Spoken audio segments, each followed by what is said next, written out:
Nagsisimula ang anime sa isang binatang nagngangalang Rio na nagising at nakita ang 2 libro at isang kutsilyo sa mesa sa harap niya.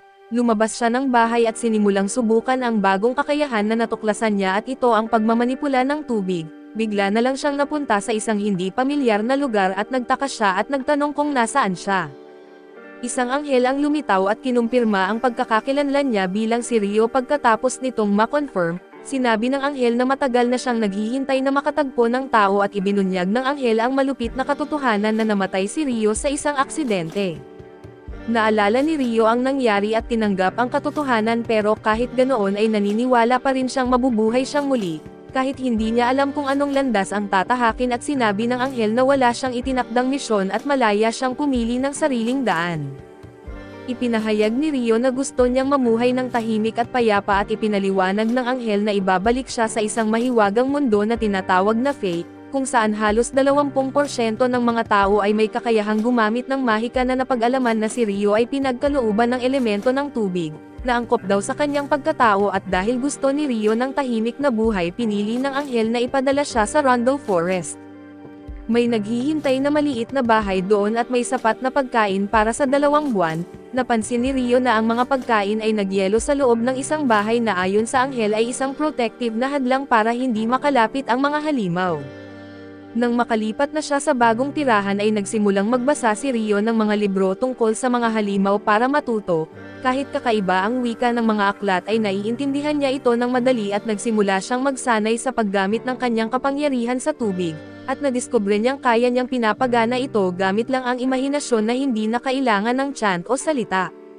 Bumalik siya sa loob ng bahay at nagsanay sa pamamagitan ng pagpuno ng isang palanggana ng tubig.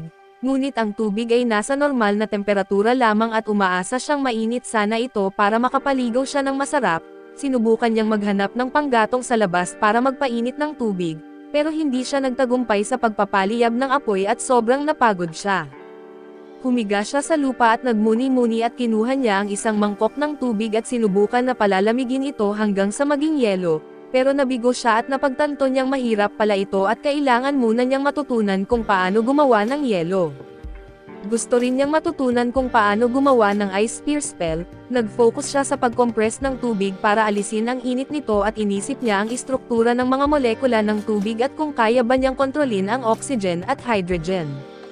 Sa kalaunan ay nagawa niyang palamigan ang tubig at gawing yelo sa pamamagitan ng pagmamanipula sa hydrogen bonds. Nadiskubre niyang kaya niyang lagyan ng hugis ang yelo ayon sa gusto niya at gamit ang tagumpay na iyon, nagawa niyang sindihan ang panggatong kaya't labis ang kanyang tuwa. Bumalik siya sa loob ng bahay at naligo sa mainit na tubig, isang bagay na gusto niyang gawin mula pa kanina. Pakiramdam niya ay sobrang komportable siya para sa kanya ay naging produktibo ang unang araw at naisip niyang kaya na rin niyang gumawa ng mainit na tubig sa parehong paraan. Natuwa siya sa kapaki-pakinabang na gamit ng mahika. Kinabukasan ay nagsimula siyang kumain ng pagkaing iniwan ng anghel at naalala niyang tatagal lang ito ng 2 buwan, kaya napagtanto niyang kailangan niyang mangaso bago ito maubos at alam niyang sa labas ng protective na barrier ay may maraming halimaw. Napagtanto rin niyang hindi sapat ang kutsilyo para sa pangangaso dahil kailangan din niya ng pangdepensang mahika. Para makamit ang tahimik at ligtas na buhay ay malinaw na kailangan niyang magsimula ng mas seryosong pagsasanay. Lumabas siya ulit para magpatuloy sa training at gumamit siya ng water ball spell. Natuwa siya dahil ito ang unang matagumpay na offensive magic niya pero kulang ito sa lakas. Naiintindihan niyang normal lang ito kaya't hindi siya pinanghihinaan ng loob. Naniniwala siyang marami pa siyang paraan na pwedeng subukan. Dahil hindi sapat ang water ball ay sinubukan naman niya ang water jet dahil pakiramdam niya mas angkop ito. Pinaliit niya ang bukasan para gawing mas pino at mabilis ang agos ng tubig. Pero kahit anong gawin niya ay hindi nito tinamaan ang target na kahoy at mahina pa rin ang epekto, kaya medyo nadismaya siya at dahil dito ay bumalik siya sa anghel at nagtanong kung paano ba ang tamang paggamit ng mahika. Ipinaliwanag ng anghel na ang pinakapundasyon ng mahika ay ang imahinasyon at sa pamamagitan ng malinaw na pag-iisip sa gusto nitong kalabasan, unti-unti siyang nagiging mahusay habang lumilipas ang panahon doon ay bumalik si Rio sa kagubatan at muling gumamit ng mahika gamit ang payo ng anghel. Napansin niya ang malaking pagbuti sa kanyang kontrol sa mahika kaya't bumalik siya sa loob ng bahay at matagumpay na napuno ang palanggana ng mainit na tubig sa pamamagitan ng pagbaligtad sa ice spell. Kinabukasan ay nagsimula siyang magsanay kung paano gumawa ng yelo mula sa manipis na hangin. Mabagal ang proseso pero nagawa na niya ito at ito ang simula ng kanyang layunin na paunlarin ang kanyang offensive ice magic. Nagawa niyang bumuo ng ice spear pero nahirapan siyang ihagis ito sa malayo na di tulad ng tubig na mas mahirap ihagis ang yelo. Gayunpaman ay nagpasya siyang ipagpatuloy ang pagsasanay hanggang sa ganap na niyang makuha ito. Tulad ng ginawa niya sa water ball ay sinubukan niyang lumikha ng ice arrows pero nabigo siya matapos ang nakakapagod na pagsubok. Halos mawalan siya ng malay dahil sa pagkaubos ng kanyang enerhiya sa mahika.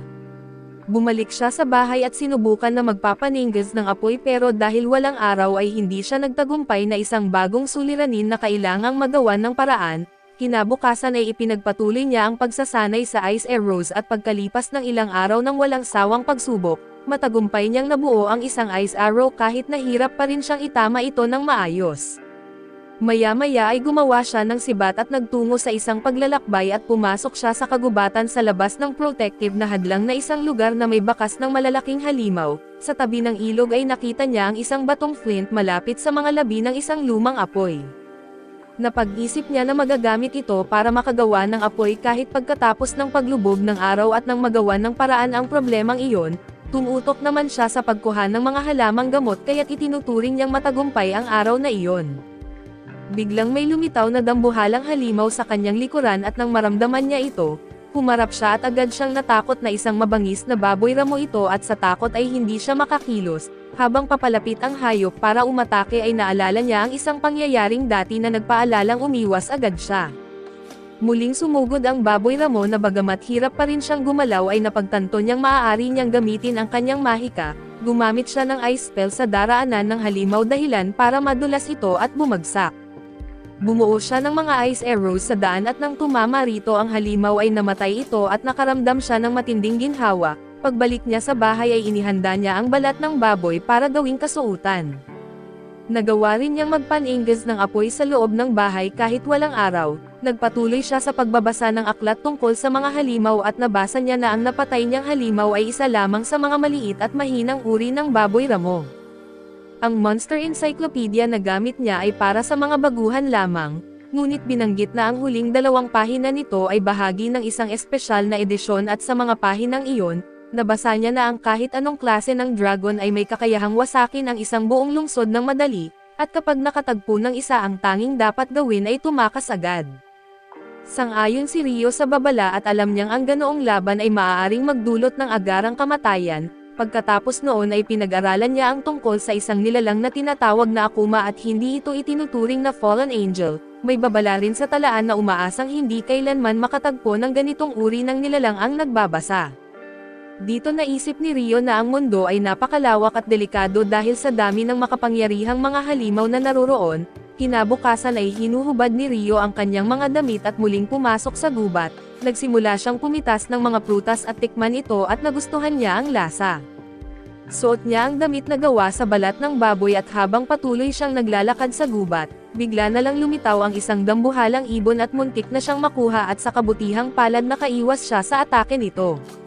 Napakalakas ng ibon kaya nitong pababagsakin ang malalaking puno sa isang iglap at tumakbo si Rio habang sinusubukang harangan ang ibon gamit ang mga yelong pader. Pinaghinalaan niyang gumagamit ang ibon ng nakatagong offensive wind magic, pero ang pangunahing paraan ng atake nito ay ang bilis at matatalim na kuko.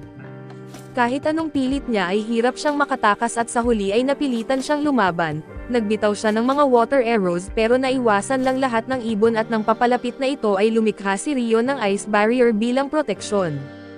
Bumangga dito ang ibon at bumagsak sa lupa at maingat siyang lumapit habang itinutok ang kanyang sandata sa ibon.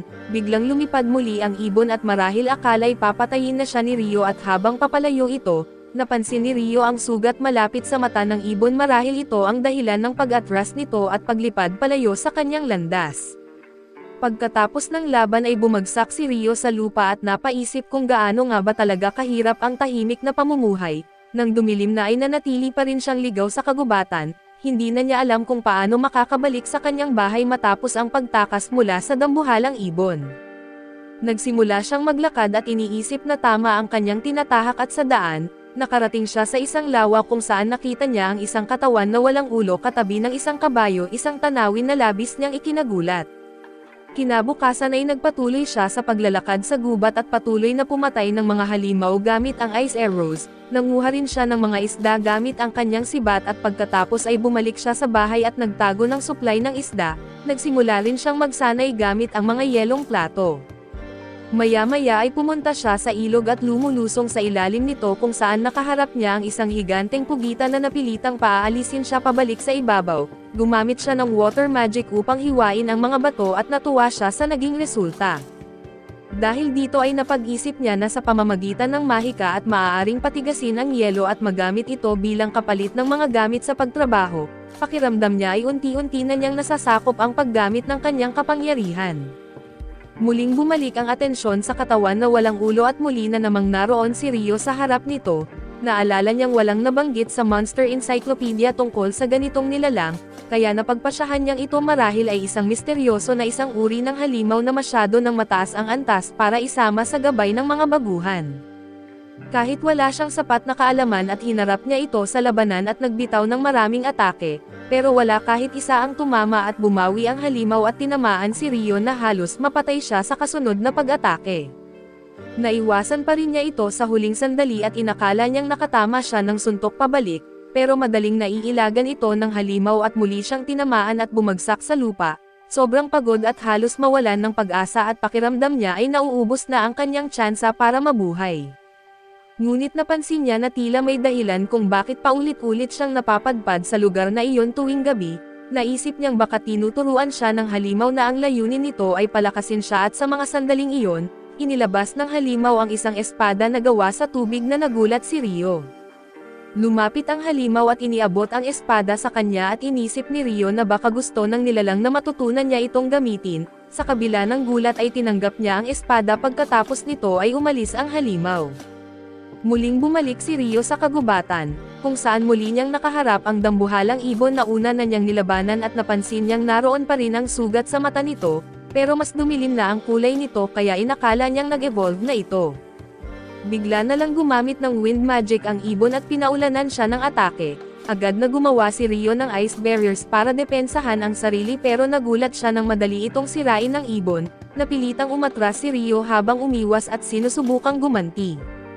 Sa bawat atake ng ibon ay gumagawa siya ng bagong yelong pader pero lahat ay nababasag at sinubukan din niyang gumamit ng ice arrows, pero wala ni isa ang tumama at ginamit ng ibon ang isang sound-based ability para sirain ang kanyang mga depensa at nagbitaw ng panibagong atake.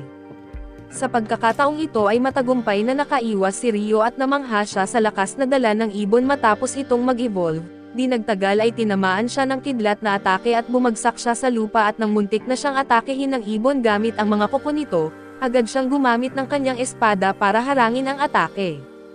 Biglang lumitaw muli ang ibon sa kanyang likuran at gumamit ulit ng wind magic at sa pagkakataong ito ay matagumpay na depensahan ito ni Rio. Lumipad ang ibon sa ere at naghanda para sa isa pang mabilis na pagsugod. Nang sumugod ito ay mabilis na gumanti si Rio at sinaksak ito gamit ang kanyang espada dahilan para bumagsak ito sa lupa. Nilapitan ni Rio ang nakahandusay na ibon at inisip na marahil ay bumalik ito para gumanti sa sugat nito sa mata at sa tingin niya, hindi pa ito nakontento sa una nilang pagtatagpo at ipinahayag niya ang hangarin na harapin ito muli sa hinaharap, kapag siya'y mas malakas na at nagpasalamat sa ibon sa pagbibigay sa kanya ng dahilan para magsumikap. Pagkatapos ay inalis ni Rio ang parte ng espada na nakabaon sa katawan ng ibon at sinabi niyang naiintindihan niyang nag-evolve ito para tapusin ang laban nila, gayunman ay idineklara niyang dito na matatapos ang kanilang labanan at ipinangako na bibigyan niya ito ng karampatang paggalang. Ipinapako niya ng buo ang espada sa katawan ng ibon dahilan para tuluyang malugmok ito at mamatay at sa sandaling iyon, lumitaw ang isang dragon na lumilipad sa kalangitan at bumaba sa harapan ni Rio sa loob ng kagubatan, dahilan para siya'y mabigla. Lalong lumalim ang kanyang gulat nang biglang nagsalita ang dragon at sinabi ng dragon na matagal na nitong hindi ginagamit ang telepathy at hindi nito alam kung gumagana pa iyon, dahil dito ay nagtanong si Rio kung ano ang ibig sabihin ng telepathy. Tinanong naman ng dragon kung may nakita na ba si Rio na isang ibon sa lugar na ito na isang nilalang na nag-evolve matapos na dating maging isang killer falcon, Kinumpirma ito ni Rio at tinanong ulit ng dragon kung kasama ba niya ang ibon. Nilinaw ni Rio na hindi ito kasama o alaga niya at ipinahayag ng dragon ang pagkalungkot sa pagkamatay ng ibon, dahil inakala nitong baka tagasunod iyon ni Rio at nang napagtanto ng dragon na si Rio pala ang nakatalo sa ibon, pinuri niya ito bilang isang kahanga-hangang tagumpay. Napansin din ng dragon ang kakaibang sandata na dala ni Rio at nang ipakita ito ni Rio, kinilala ito ng dragon bilang sandata na minsang pagmamayari ng hari ng mga genie dahil ibinigay ito kay Rio. Inakala ng dragon na may mahalagang bagay siyang nagawa para maging karapat-dapat sa sandata. Balak sanang magtanong si Rio sa dragon pero bago siya makapagsimula ay agad sinabi ng dragon na kailangan na nitong umalis. Sinagot ni Rio na nauunawaan niya iyon at nagpasalamat sa lahat ng ibinahaging impormasyon. Bago lumipad ang dragon ay tinanong ni Rio ang pangalan nito. Sumagot ang dragon na ang pangalan niya ay Lin saka lumipad paakyat sa kalangitan at hindi kailanman inakala ni Rio na makakakwentuhan niya ang isang dragon, pero napagtanto niyang sa isang mundo ng pantasya na gaya nito posible ang lahat. Samantala ay bumalik ang eksena sa anghel na biglang nakaramdam na may bagay siyang hindi napansin.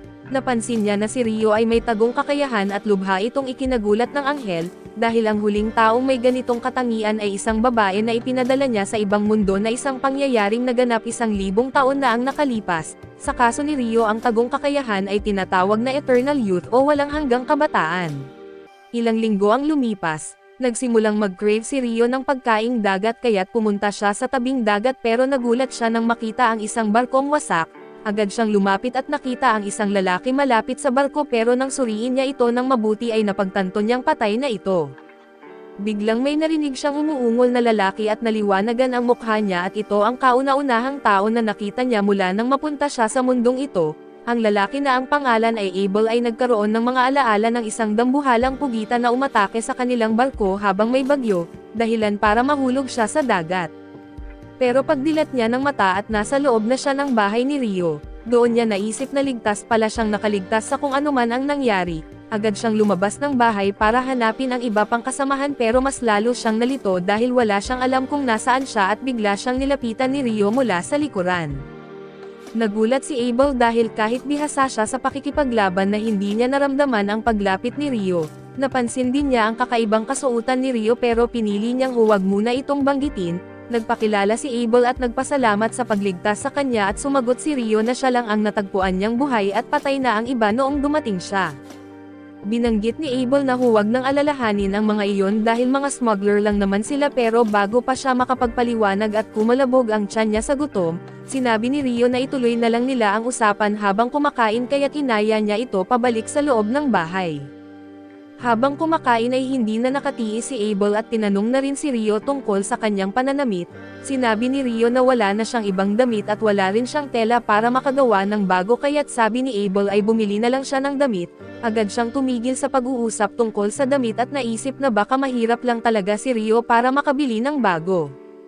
Pero pinawi ni Rio ang kanyang guilt at ipinaliwanag na wala namang ibang tao na nakatira sa lugar na iyon kundi siya lang. Nagtanong si Abel kung nangangaso ba si Rio para sa pagkain at tumatango ito bilang sagot at sunod. Tinanong niya kung ginagamit ba niya ang kutsilyo para doon pero ipinakita ni Rio ang kanyang water magic at iginiit na kadalasan ay gamit niya ang mahika sa pangangaso. Namangha si Abel dahil kalahati lang ng mga tao sa mundo ang may kakayahang gumamit ng mahika at kabilang siya sa kalahating hindi marunong. Nagtaka si Rio dahil ayon sa anghel, 20% lang ng tao ang may kakayahang gumamit ng mahika at sa kabila nito, hiniling ni Abel na dalhin siya ni Rio sa baybayin dahil may kailangan siyang tiyakin. Habang naglalakad sila ay sinabi ni Abel na siya ang mauuna kung sakaling may panganib na harapin. Sagot ni Rio ay hindi naman kailangan iyon pero nagpumilit si Abel dahil ayaw niyang palaging siya ang inililigtas. Pinayagan siya ni Rio kaya't nagpatuloy sila at di nagtagal ay nakarating sa sirasirang barko kung saan nawala na ang lahat ng bangkay.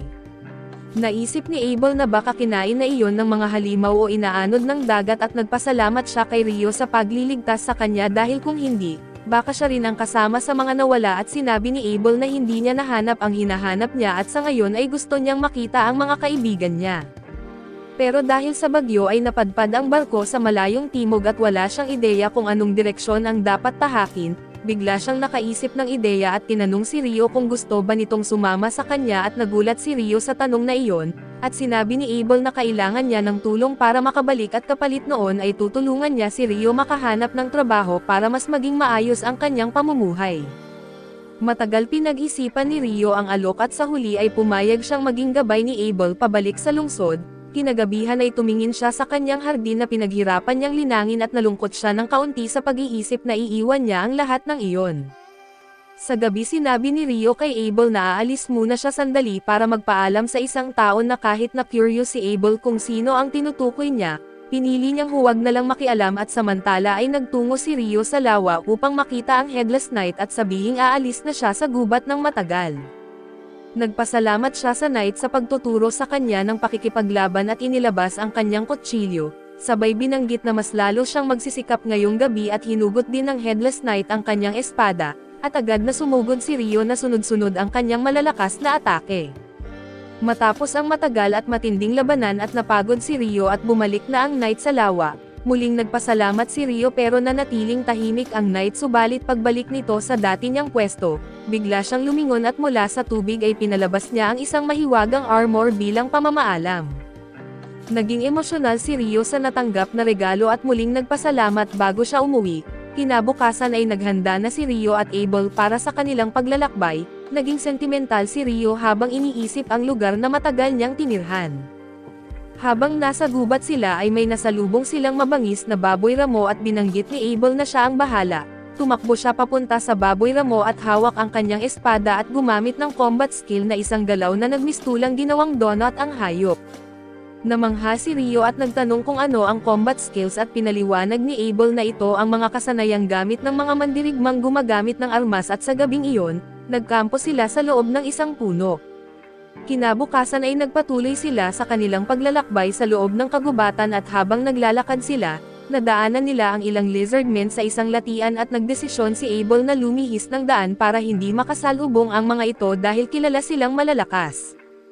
Pero naramdaman ni Rio na sinusundan pa rin sila ng mga lizardmen kahit nagiba na sila ng ruta, kaya naghanda na si Abel para lumaban at sinabi ni Rio na masyado silang marami kaya gagamit din siya ng mahika. Akala ni Abel na hindi makakalaban si Rio ng maayos dahil wala siyang staff, pero nagulat siya nang sabay-sabay nitong inatake ang 4 na lizardmen gamit ang mga icicle lance at matapos ang laban, tinanong ni Abel kung anong klase ng mahika ang ginamit niya. Ibinahagi ni Rio na normal skill lang iyon at icicle lance lang naman pero sabi ni Abel na ang mga kakilala niyang wind mage ay kaya lang mag-cast ng isang atake sa isang beses, samantalang si Rio ay nakapaglabas ng 4 agad-agad. Sagot ni Rio na baka problema lang iyon ng wind magic dahil normal lang iyon sa water magic. Hindi na lang ito masyadong inisip ni Abel at niyaya na si Rio na magpatuloy sa biyahe pero bago sila umalis, gumawa muna si Rio ng 2 baso gamit ang yelo at pinuno ito ng tubig gamit ang mahika. Napansin ni Abel na iba ang ginamit niyang incantation sa pagkakataong ito at tinatakpan lang ni Rio ito at binanggit baka mali lang ang narinig niya noong una. Pagkatapos ay binigyan siya ni Abel ng isang barya at tuwang-tuwa si Rio dahil ngayon lang siya nakakita ng pera. Halos hindi makapaniwala si Abel at akala niya mahirap lang si Rio pero hindi niya naisip na ganito siya kahirap. Nagsimulang ikwento ni Abel na may 3 malalaking bansa sa gitnang kapatagan at ito ang kaharian ng Knightly, ang Debi Empire at ang Hanleo Federation. Biglang nagbiro si Rio at nagsimulang mag-comment tungkol sa Debi Empire, hindi niya kasi gusto ang pangalan nito. Habang tuloy siya sa pangungutya sa kakaibang pangalan, narating nila ang isang malawak na clearing. Bigla nilang napansin na gumalaw ang isang bato malapit sa kanila kaya agad itong hiniwa ni Abel sa kalahati. Gumawa rin si Rio ng water shield para harangin ang mga batong lumilipad papunta sa kanila at doon nila napagtanto na nakapasok pala sila sa pugad ng mga rock golem. Nagtanong si Rio kung hindi ba't karaniwang may anyong tao ang mga golem, pero sinabi ni Abel na ayusin na muna nila ang problema bago siya sumagot at sumugod si Abel sa pinakamalapit na golem at binutasan ito, pero agad namang gumaling ang sugat nito at umatake pabalik.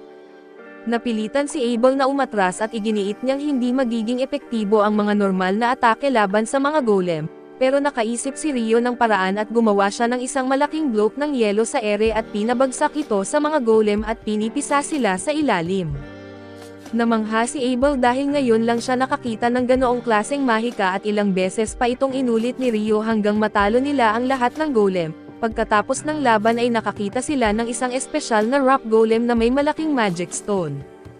Ipinaliwanag ni Abel na malaking halaga ang maibebenta nito at naisip ni Rio na gusto rin niyang kunin ang mga magic stone mula sa iba pang golem, pero nakabaon ang mga ito sa yelo at tinamad na siyang tunawin pa.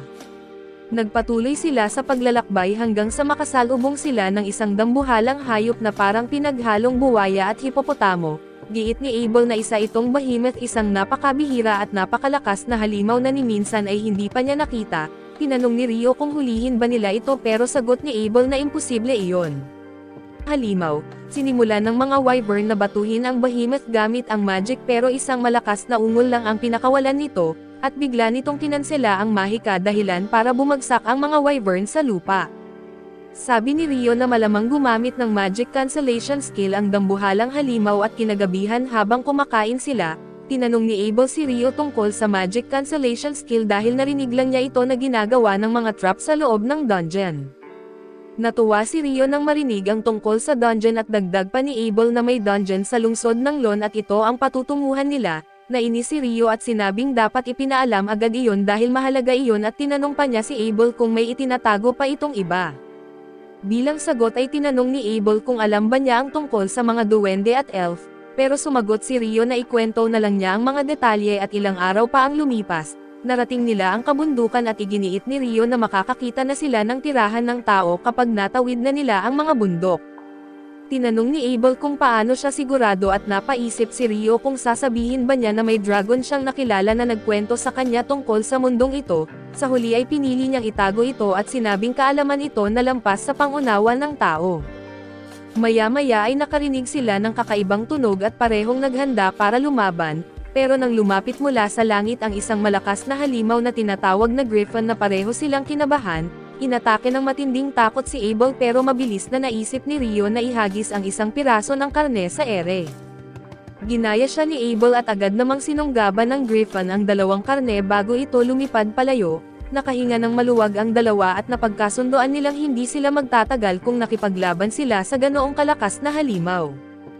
Habang naglalakad sila ay ibinahagi pa ni Abel na walang tao na nakakita ng behemoth o griffon sa loob ng mahigit 100 taon, at posibleng napipigilan sila ng matataas na bundok mula sa paglapit sa mga tirahan ng tao. Naalala ni Rio na galing sa hilaga ang mga wyvern na lumaban sa behemoth na ibig sabihin ay malapit lang ang pugad nila. At tama nga siya dahil maya-maya lang ay nakita nila ang mga wyvern na kumakain ng isang halimaw. Gusto ni Rio na lumaban pero sabi ni Abel ay kailangan ng 20 bihasang adventurer para makatapat ng wyverns. Lakas loob na binanggit ni Rio na darating din ang panahon na hindi na nila maiiwasan ang laban, kaya't tinanong niya si Abel kung mas okay ba kung hindi makalipad ang mga wyvern at tumatango si Abel at binanggit na kaya niyang tapusin ang isa sa malapitan. Kaya't agad na lumabas si Rio at nagkunwaring nagcast ng mahabang spell, pero sa totoo ay 4 lang na icicle ang ginawa niya para tusukin ang mga pakpak ng wyvern at ginamit ni Abel ang pagkakataon at tinapos ang mga ito kaso lang ay dumating pa ang 2 pang wyvern. Ginamit muli ni Rio ang icicles para epako sa lupa ang mga halimaw at ngayon ay wala na siyang incantation, kaya't nagsimulang magduda si Abel pero sa kabila nito ay napuksa pa rin nila ang mga wyvern at nakuha ang kanilang magic stones at nagpatuloy sila sa kanilang paglalakbay pahilaga. Pagkatapos ay may isa na namang grupo ng mga wyvern na lumitaw at papalapit sa kanila, pero hindi na natakot si Abel ngayon at agad niyang sinabi kay Rio na patayin din ang grupong ito. Inakala ni Rio na adik na si Abel sa pakikipaglaban pero hindi naman iyon ang totoo at kailangan lang nilang harapin ang mga halimaw na ito dahil nakaharang ang mga ito sa daraanan at malamang haharapin din nila ito ngayon man o sa susunod, pareho lang kaya't umatake si Abel at sumunod naman si Rio. Pagkatapos noon ay nagpatuloy sila sa paglalakad hanggang sa maging masaya sila dahil narating na nila ang lugar na gusto nilang puntahan. Patuloy na naglakad sina Rio at Abel papunta sa lungsod ng Lon at akala ni Rio na natutuwa siya sa pagpatay ng mga wyvern pero iginiit ni Abel na tumahimik na siya. Mas mabuting hindi na lang nila nakikita ang mga iyon at kahit na marami na silang nakuha na mga bato na parang di inaasahang gantimpala, tumigil sila sandali para tingnan kung nasaan na talaga sila at sana raw ay hindi sila nasa duhi at ayon ito kay Rio at binanggit naman ni Abel na hindi naman siguro. Dahil malayo na sila sa kaharian sa hilaga ay mukhang imposible iyon at nakahinga ng maluwag si Rio. Nagtaka si Abel kung bakit ayaw ni Rio sa Dohua pero ipinaliwanag ni Rio na wala naman siyang galit sa lugar, ang pangalan lang talaga ng bayan ang hindi niya gusto. Pagkatapos ay itinuro ni Rio ang isang daan na mula silangan patungong kanluran, tumingin siya sa gilid at may nakita siyang mga bundok at kung tatahakin nila ang daang iyon, makakarating sila sa bayan ng Kalaid at natuwa si Rio na may bayan sa malapit dahil sabik na siyang makatulog sa kama. Inakala ni Abel na gusto pa ni Rio pumatay ng mga wyvern pero para kay Rio ay ibang usapan na iyon. Nagpatuloy ulit sila sa paglalakad at gusto rin ni Abel ng pahinga pero sabik din siya sa pagkain sa bayan dahil sobrang masarap daw iyon. Pumunta sila sa tavern at para magparehistro sila sa Adventurers Guild para magkaroon siya ng guild card na magagamit bilang pagkakakilanlan. Sa tulong ng card na iyon ay hindi na sila singilin ng bayad sa pagpasok sa mga lungsod at kaharian at pagdating nila roon, sinamahan siya ni Abel at nagbayad ng mga pilak na barya at akala ni Rio dahil binigyan siya ni Abel ng pilak. Alipin na siya nito pero hindi ganoon kakapal ang mukha ni Abel at sa totoo lang, nakalimutan ni Rio na isa palang kagalang-galang na tao si Abel na hindi nanunuhol para lang may makuhang pabor. Labis ang pasasalamat ni Rio at kaya't medyo napatingin si Abel sa kanya nang may pagtataka, ipinaliwanag ni Abel na may iba pang dahilan kung bakit dapat bumisita sa guild, bumibili kasi sila ng mga bato na bahagi ng halimaw sa magandang presyo pero kailangan muna nilang maging alchemist para makinabang talaga rito.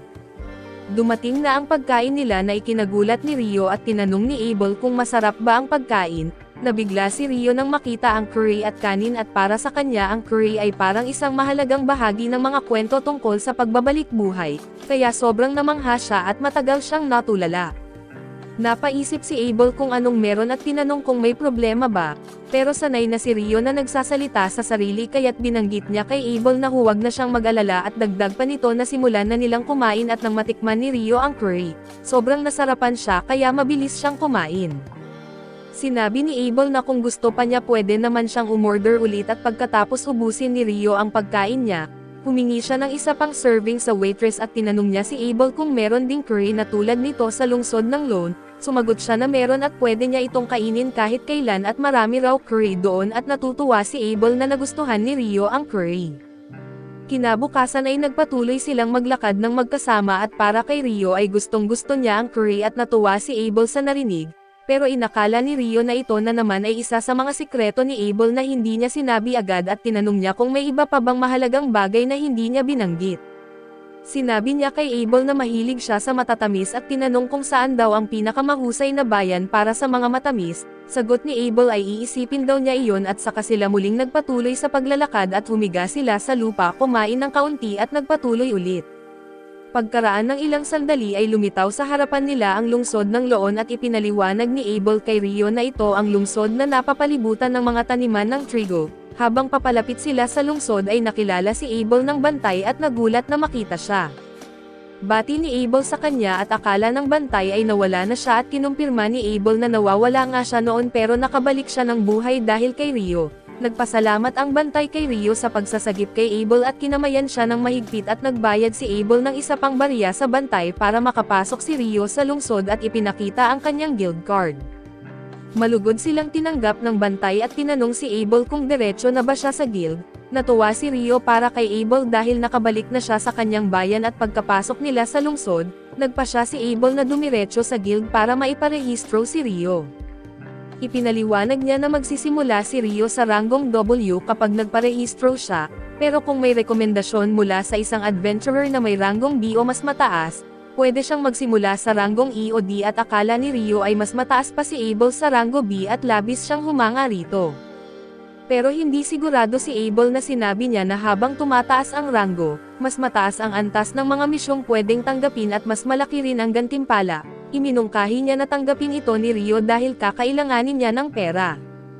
Nagtanong si Rio kung ganoon ba talaga kahalaga ang mga bagay na iyon pero para kay Abel ay mas bihira ang mga ito kaysa iniisip ni Rio at kung ibebenta lahat ng sabay-sabay baka bumagsak ang presyo sa merkado, gayunman ay tiwala siya na makakahanap ng solusyon ang pinuno ng guild para dito. Nakarating sila sa guild at pumasok at laking gulat ng lahat sa pagdating ni Abel at agad na kumalat ang kasiyahan sa mga adventurer. Lumapit sila para batiin siya ng mainit na nagpapakita kung gaano siya kasikat at nabigla si Rio sa tagpo na iyon. kaya't umusog siya sa gilid para hindi makaharang at naglakad siyang mag-isa habang abala si Abel at doon ay may isang babae na tumingin sa kanya. Sinabi ng babae na ang kasuotan ni Rio ay pag-aari ng isa sa mga hari ng diwata kaya't agad niya itong napansin. Sa tingin niya ay nakuha ni Rio ang pagsang-ayon ng kasuotang iyon at iniisip niyang isa siyang kakaibang tao. Pagkatapos ay nagpaalam ang babae dahil may kailangan pa siyang tapusin pero umaasang magkikita silang muli. Paglabas ni Abel mula sa guild ay hinanap niya si Rio at tinawag pabalik sa loob at pagpasok ni Rio. Ipinakilala siya ni Abel sa mga adventurer bilang tao na nagligtas ng buhay niya at siyang magiging bagong miyembro ng guild at hiniling ni Abel na alagaan nila si Rio. Lumapit si Rio para batiin ang mga adventurer at binati rin siya ng mga ito bilang pasasalamat sa pagsasagip kay Abel at natuwa si Rio sa pagtanggap nila. Pagkatapos ay pumunta sila sa receptionist desk at iginiit ni Abel na nais niyang iparehistro si Rio sa ranggong D gamit ang kanyang rekomendasyon. Nabigla ang receptionist dahil wala pang miyembro ng Scarlet Sword Squad na gumagawa ng ganoong rekomendasyon. Pero para kay Abel na alam niyang malakas si Rio kaya't pumayag ang receptionist at bagamat kailangan pa rin ng formal na patunay ng lakas ng katawan, umasa si Abel na makakausap niya ang guildmaster tungkol dito pati na rin sa iba pang mga bagay. Ipinaliwanag ng receptionist na tatawagan niya ang master at pinakiusapan silang maghintay sa silid. Pumunta sila sa silid at dumating agad ang guildmaster at halatang sobrang nag-aalala kay Abel at binanggit niyang masaya siyang ligtas ito, humingi ng paumanhin si Abel sa pag-aalala ng master. Halos atakihin na raw sa puso ang master nang mawala ang balita tungkol kay Abel. Tinanong ng master kung ito na ba ang salamangkero na narinig niya at ipinakilala ni Abel si Rio sa master at iginiit niyang si Rio ang nagligtas sa buhay niya. Ipinakilala naman ng master ang sarili bilang si Hugh at nagpasalamat kay Rio. Para kay Rio ay wala naman siyang ginawang espesyal at nagkataon lang daw na nasa tamang lugar siya sa tamang oras. Humiling si Abel kay Hugh na irehistro si Rio at bigyan ito ng promosyon ng ranggo gamit ang kanyang rekomendasyon. Wala namang tutol si Hugh pero gusto niyang makita ang patunay. Ipinabatid ni Abel na hindi na kailangan at ipinahiwatig niyang mas malakas si Rio kaysa sa inaakala na ikinagulat ni Hugh. Ipinakita ni Abel ang mga batong nakuha nila sa paglalakbay at base sa matingkad na berdeng kulay. Hinihula ni Hugh na mga wind element stone iyon at tinanong kung galing ba ito sa mga wyvern. Nang kumpirmahin ito ni Abel na mas lalo pang namangha si Hugh dahil para makakuha ng ganoon karami, kadalasan ay kailangan ng malaking grupo o buong hukbo at di naman nag-aalala si Abel dahil pinatay nila ang mga wyvern na iyon sa timog ng Cursed Mountains. Nagulat si Hugh sa narinig at pati si Rio dahil hindi niya alam na iyon pala ang tinatawag na Cursed Mountains. Ipinaliwanag ni Abel na matapos nilang mahanap ang daan papuntang Sel'ed, naalala niya kung nasaan sila at doon niya napagtanto na natawid na nila ang mga bundok na iyon. Para kay Rio ay masama pakinggan ang pangalang iyon at sabi naman ni Hugh, narinig niyang wala pang nakakatawid sa Cursed Mountains na nakakaligtas na kahit mga adventurer ay hindi basta-basta lumalapit doon maliban na lang kung may mabigat na dahilan at ngayon, sina Abel at Rio ay binabanggit na natawid nila ito. Tinanong ni Abel kung sapat na bang patunay iyon para iangat ang ranggo ni Rio at para kay Hugh, sobra-sobra pa iyon at pagkatapos ay dumaan sila para tingnan ang natitirang miyembro ng grupo ni Abel. Nagpasalamat si Abel sa kanila sa pag-aalala at sabi ni Hugh ay aalis na siya dahil alam niyang marami pang kailangang pag-usapan si Abel at ang mga kaibigan niya. Inutusan ni Hugh ang isang empleyado na dalhin ang mga papeles ni Rio sa kanyang opisina para doon tapusin ang pagpaparehistro. Nang paalis na si Rio ay pinigilan siya ni Abel at sinabing hihintayin niya ito sa reception area dahil may gusto siyang ipakita. Sumama si Rio kay Hugh papunta sa opisina nito at iginiit ni Hugh na ang mga kaibigan ni Abel ay ang natitirang miyembro ng Crimson Sword Team at ito ang pinakasikat at pinakamagaling na grupo sa bayan. Pagkapasok nila sa opisina ay tinanong ni Rio kung kailangan ba talaga niyang magparehistro sa ranggong D. Pero alam ni Hugh kung gaano kagaling si Abel at ayon sa kanya na hindi basta-basta kayang patayin ang mga wyvern ng mag-isa, kaya ibig sabihin nito si Rio ay may likas na kakayahan at karapat-dapat sa ranggong D at nang subukan niya si Rio, nalaman niyang isa itong salamangkero na may malakas na katawan. Pagkatapos ay dumating ang empleyado na si Nena dala ang mga gamit para sa pagpaparehistro. Hiniling ni Hugh kay Nena na ipaliwanag kay Rio kung paano ang proseso habang siya naman ay sisimulan na ang pag-aayos ng mga dokumento. Nagpakilala si Nena kay Rio at malugod siyang tinanggap at ganun din ang ginawa ni Rio. Tinanong ni Nena si Rio kung kabilang siya sa kategoryang may mahika. Nang malaman niyang oo ay tinanong naman niya kung anong uri ng elemento ang ginagamit niya at sinabi ni Rio na tubig ang gamit niya. Tinanong rin ni Nena kung saan siya nakatira pero inasahan niyang wala pa itong tirahan dahil bagong dating lang si Rio sa bayan. Ipinaliwanag ni Nena na pwede siyang tumira sa tirahan ng guild sa loob ng susunod na 300 araw mula sa araw ng pagpaparehistro, at pinakiusapan siyang tandaan ito. Tinanong rin ni Nena kung nakabisita na ba si Rio sa alinman sa mga tinatawag na Dimas pero hindi pa raw siya nakakabisita sa mga iyon. Ipinaliwanag ni Nena na may buwanang panimulang kurso ang guild para sa mga gustong mag-explore sa Dimas. Nagbibigay ito ng mahahalagang impormasyon at mga payo para sa mga adventurer kapag nasa loob ng Dimas.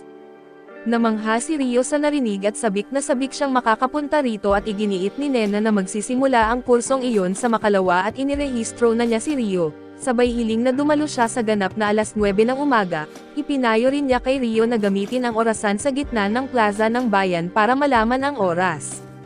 Pagkatapos nito ay ipinaliwanag niyang tapos na ang kanilang panayam, dumating na ang aktwal na pagpaparehistro at hiniling ni Nena na ipapatong ni Rio ang kanyang mga kamay sa isang kristal. Pagkatapos niya itong gawin at natapos na ang proseso ng pagpaparehistro at ipinakita ni Nena sa kanya ang kanyang guild card, sabay sabing opisyal na siyang rehistradong adventurer.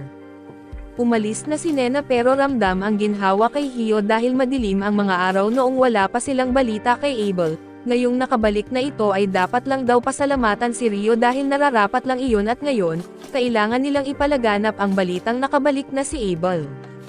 Pagkatapos ay lumapit si Rio kay Abel at tinanong kung saan sila pupunta. Kukunin ni Abel ang bayad niya sa pagsama kay Rio at gusto rin niyang bilhan si Rio ng bagong damit at isang staff at para kay Rio. Sobrang galante ni Abel kaya tinanong niya kung bakit kailangan ng staff. Inakala ni Abel na bilang isang salamangkero ay dapat may staff si Rio, pero kaya ni Rio gumamit ng mahika kahit walang staff at espada naman ang gamit niya kapag malapitan ang laban. Nagulat si Abel nang malamang marunong si Rio gumamit ng espada pero wala siyang dala. Ipinakita ni Rio ang kanyang sandata at akala ni Abel ay kutsilyo lang iyon kaya't mas lalo siyang nagulat. Gusto namang tanungin ni Rio si Abel dahil napansin niyang may mga bagay siya na hindi pa rin ganap na nauunawaan at tinanong ni Abel kung ano ang mga iyon. Umupo si Rio mag-isa at napagtanto niyang sinusukat pala sa sentimetro ang mga damit at ang isang araw ay mayroong 24 na oras, ang isang linggo ay mayroong 7 araw at ang isang buwan ay 30 araw. Dahil dito sa Curry ay naisip niyang hindi ito pwedeng isang simpleng pagkakataon lang. May ibang tao na siguradong nakapunta na rito noon o muling isinilang at nag-iwan ng malaking impluwensya. Pagbalik ni Abel ay nagpasalamat si Rio sa pagbabayad nito pero masaya si Abel na nakuha ni Rio ang mga kailangan niya. Tinanong ni Rio kung may iba pa ba silang pupuntahan at sagot ni Abel ay pupunta sila sa isang lugar dahil panauhin daw niya si Rio doon. Pumunta sila sa tavern at nagdiwang para sa pagbabalik ni Abel at si Rio ay binigyan din ng papuri sa naging papel niya sa pagbabalik na iyon. Kinabukasan ay sumama si Rio kay Nena pero sobrang pagod siya at iginiit ni Nena na nagpapasalamat ang lahat sa kanya, pero hindi naman ito big deal para kay Rio. Pagkapasok nila sa guild at binati ni Nena ang mga bagong adventurer at iginiit na sasama si Rio sa kanila sa kwarto bilang miyembro ng room number 15 simula ngayong araw. Bumati si Rio at ipinakilala ng isa sa mga adventurer ang sarili bilang si Nils at ang kasama niya ay si Ito at kinamayan nila si Rio. Pagkatapos ay binanggit ni Nena na pupunta na siya sa kanyang opisina at nagpasalamat si Rio sa kanya sa paggabay. Pagkaalis ni Nena ay humanga si Nils kay Nena kaso iginiit ni Ito na isang segundo lang niyang nakita ito, at alam niya na maraming tagahanga ang mga receptionist kaya wala raw siyang pag-asa. Pero para kay Nils ay alam naman niya iyon pero karapatan pa rin daw niyang mangarap na magkaroon ng magandang asawa at maging isang mahalagang tao balang araw. Si Ito naman ay walang pakialam sa usapan ni Nils at mas pinili niyang tanggapin si Rio at hilinging makitungo ito sa kanila ng simple. Wala namang tutol si Rio pero natuwa si Ido dahil sa takot niyang makasama ang kagaya ni Dan mula sa unang grupo. Pagkatapos ay lumapit ulit sa kanila si Nena at ipinahayag na may isa pang bagong adventurer na naghahanap ng matuluyan. Dumating ang binata at ipinakilala ang sarili bilang si Amon. Pero napansin ni Nils na sobrang bata pa si Amon at parang hindi pa nasa tamang edad. Ngunit pahayag ni Amon na kakalampas lang niya sa edad na 16 at namatay na ang buong pamilya niya kaya't nagpasya siyang maging adventurer at dumayo siya sa bayang ito. Inasahan naman ni Ido na karamihan ng mga tao rito ay may ganitong dahilan. Pagkatapos ay binanggit ni Nena na sasama rin si Amon sa kursong paggalugad sa Dimas kinabukasan, kaya pwede na siyang sumabay kay Rio at lumapit si Rio para batiin si Amon at pagkatapos nito ay lumipat ang eksena sa grupo ni Abel. Galit si Lin tungkol sa desisyong isali si Rio sa kanilang grupo at totoo raw na ang Ice Wall ay isang uri ng water magic, pero napakanipis nito na kayang masira ng Wind Sword at wasakin nila ang matibay na katawan ni Rio na para kay Lin ay imposible. Pero sabi ni Abel ay iyon talaga ang nakita niya at para kay Lin ay posible lang ang magic embodiment kapag malapit ang caster sa spell, at hindi lang daw simpleng pag-embody ng mahika ang pinag-uusapan kundi mula pa sa malayo na sa palagay niya ay imposibleng gawin, para sa kanya ay napaka-basic ng prinsipyo at hindi iyon kayang lampasan. Pinayuhan siya ni Ria na kumalma at nagpaliwanag na ibinabahagi lang ni Abel ang nakita niya, pero iginiit pa rin ni Lin na hindi karapat-dapat si Rio na sumama sa grupo nila at ang ginawa raw nito laban sa mga Wyvern ay puro kalokohan. Sabi naman ni Abel ay kung iisipin may punto ang sinasabi ni Lin pero tiyak siya sa nakita niya. Para kay Ria ang tanging taong narinig niyang may kakayahang gawin iyon o kahit malapit doon ay ang sikat na Explosive Flame Mage, pero sa tingin ni Abel kaya ng Explosive Flame Mage na sunugin ang 1,000 sundalo sa isang chant, gawing abo ang isang wyvern sa isang spell at burahin ang buong bayan sa isang sabay at lahat iyon ay pawang mga chismis at malamang na sobra-sobra ang pagkukumpara. Kung totoo ang lahat ng sinabi ni Abel na ayon kay Ria ibig sabihin ay isang kamangha-manghang tao si Rio at kung sakaling piliin niya na maging kaaway nila, siguradong mamamatay silang lahat at para naman kay Lin, ang pinakamasamang posibleng mangyari ay kung sasama si Rio sa imperyo. Pero siniguro ni Abel na hindi iyon mangyayari at namangha si Ria kung gaano kataas ang kumpiyansa ni Abel. Ang lahat ng iyon ay dahil sa pangalan ng Dibahi Empire na ikinagulat ng lahat. Ilang araw pagkatapos noon ay natapos na ni Rio at Amon ang crash course nila tungkol sa pag-explore ng dungeon, at sinabi ng guro nila na papasok na sila sa unang level ng dungeon sa hapon. Halatang kabado si Amon sa pagpasok sa dungeon pero ipinabatid ni Rio sa kanya na mag-relax lang dahil kung ngayon pa lang siya magpapanik, mapagod lang siya bago pa sila makarating sa dungeon at tinanong ng instructor kung may mga tanong ba sila. At si Rio ay nagtanong kung may paraan ba para agad silang makapunta sa mga floor na nalinis na nila dati. Na-impress ang instructor sa tanong niya dahil kadalasan mga bihasang adventurer lang ang may alam tungkol doon. Sinabi ng instructor na may mga dungeon sa timog na may kakayahang mag-teleport sa mga checkpoint, pero wala pang ganoon sa dungeon ng Lon. Pagkatapos noon ay dinala ng instructor ang lahat ng estudyante sa dungeon na nasa gitna ng syudad. Ipinaliwanag niya na ang syudad mismo ay itinayo sa paligid ng dungeon at tuwing ilang taon, bigla na lang dumarami ang mga halimaw sa loob ng dungeon at minsan umaabot pa sila sa ibabaw. Ipinaliwanag niya na ang mga pader sa paligid ng dungeon ang nagsisilbing proteksyon para sa mga sibilyan laban sa mga halimaw, pero sinigurado niya sa mga baguhan na walang posibilidad na magkaroon ng malaking pag-atake ng halimaw sa ngayon. Maya-maya ay narating na nila ang unang palapag ng dungeon na isang safe zone na walang halimaw. Sinabi ng instructor na malaya silang mag-explore sa unang floor pero kailangan manatili malapit sa entrada. Nag-team up sina Rio at Amon at hindi nagtagal ay naramdaman ni Rio na may papalapit na halimaw. Iniutos niya kay Amon na atakihin ito habang siya ang pipigil sa halimaw at kinabahan man si Amon. Dahan-dahan niyang inilabas ang kanyang espada at maya-maya pa ay dumating ang isang halimaw na langgam. Agad itong nakilala ni Rio bilang isang soldier ant base sa librong nabasa niya. Sinabi niya kay Amon na tirahin ang leeg ng halimaw habang pinipigilan niya ito gamit ang mga yelong sibat. Tuluyang napindown ni Rio ang halimaw sa lupa at madaling naiputol ni Amon ang leeg nito at ito ang kanyang unang tagumpay sa pagpatay ng halimaw. Tuwang-tuwa siya at kinuha ni Rio ang magic stone mula sa langgam bilang trepeo para sa unang matagumpay nilang laban. Kinagabihan ay naghapunan sila kasama ang mga roommate nila na gustong ipagdiwang ang unang dungeon trip nila. Na-impress ang mga ito nang malaman na napatumba nila ang isang soldier ant at sabi ni Amon, siya lang ang umatake ng huling blow at si Rio talaga ang gumawa ng halos lahat sa pagpigil sa halimaw. Pagkatapos ay sinabi ni Amon na gusto niya muling pumasok sa dungeon kinabukasan pero nag-aalangan siya kung kakayanin niyang mag-isa. Nag-alok si Rio na sasama dahil gusto rin niyang tuklasin pa ang dungeon, lalo na't nagtataka siya kung bakit may halimaw sa unang palapag kahit sinabi ng instructor na wala dapat doon. Ipinaliwanag naman ni Ido na may narinig din siyang mga balita na may mga soldier ant na umaabot sa una at pangalawang palapag, kaya nagtataka rin sila kung bakit at biglang dumating si Abel at iginiit na kaya nakakapasok ang soldier ant sa itaas ay dahil marunong silang maghukay. Nagulat ang mga lalaki nang makita nila nang malapitan ang pinakasikat na adventurer sa buong syudad, gaya ng dati ay prangka si Rio sa kanyang kaibigan at pagkatapos ay sinabi ni Abel sa mga lalaki na alagaan si Aman dahil wala itong common sense.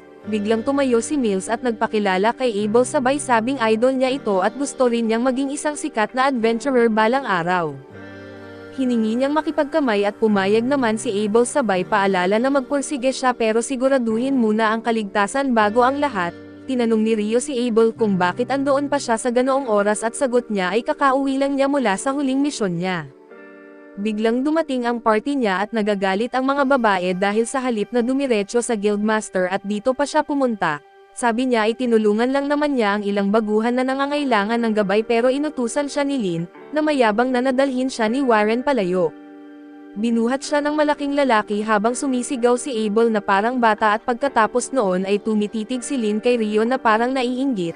Medyo kinabahan si Rio at tinanong kung ano ang gusto niya pero pinagsabihan siya ng priestess na si Leia at humingi ng paumanhin kay Rio sa abala. Pagkaalis nila ay nag-fanboy sina Ido at Nils pero si Rio ay hindi maintindihan kung anong nakikita nila sa grupo ng mga kang-enggan na iyon, samantala ay sinabi ni Ria kay Lin na hindi maganda ang pagtitig niya kay Rio kaso sagot ni Lin, curious lang siya kasi laging pinupuri ni Abel ang magic skills ni Rio. Umamin si Ria na curious din siya pero binanggit ni Abel ay makikita rin nila sa lalong madaling panahon ang tunay na galing ni Rio. Kinabukasan ay bumalik sina Rio at Aman sa dungeon at sa pagkakataong ito ay nakalaban nila ang ilang monster dogs.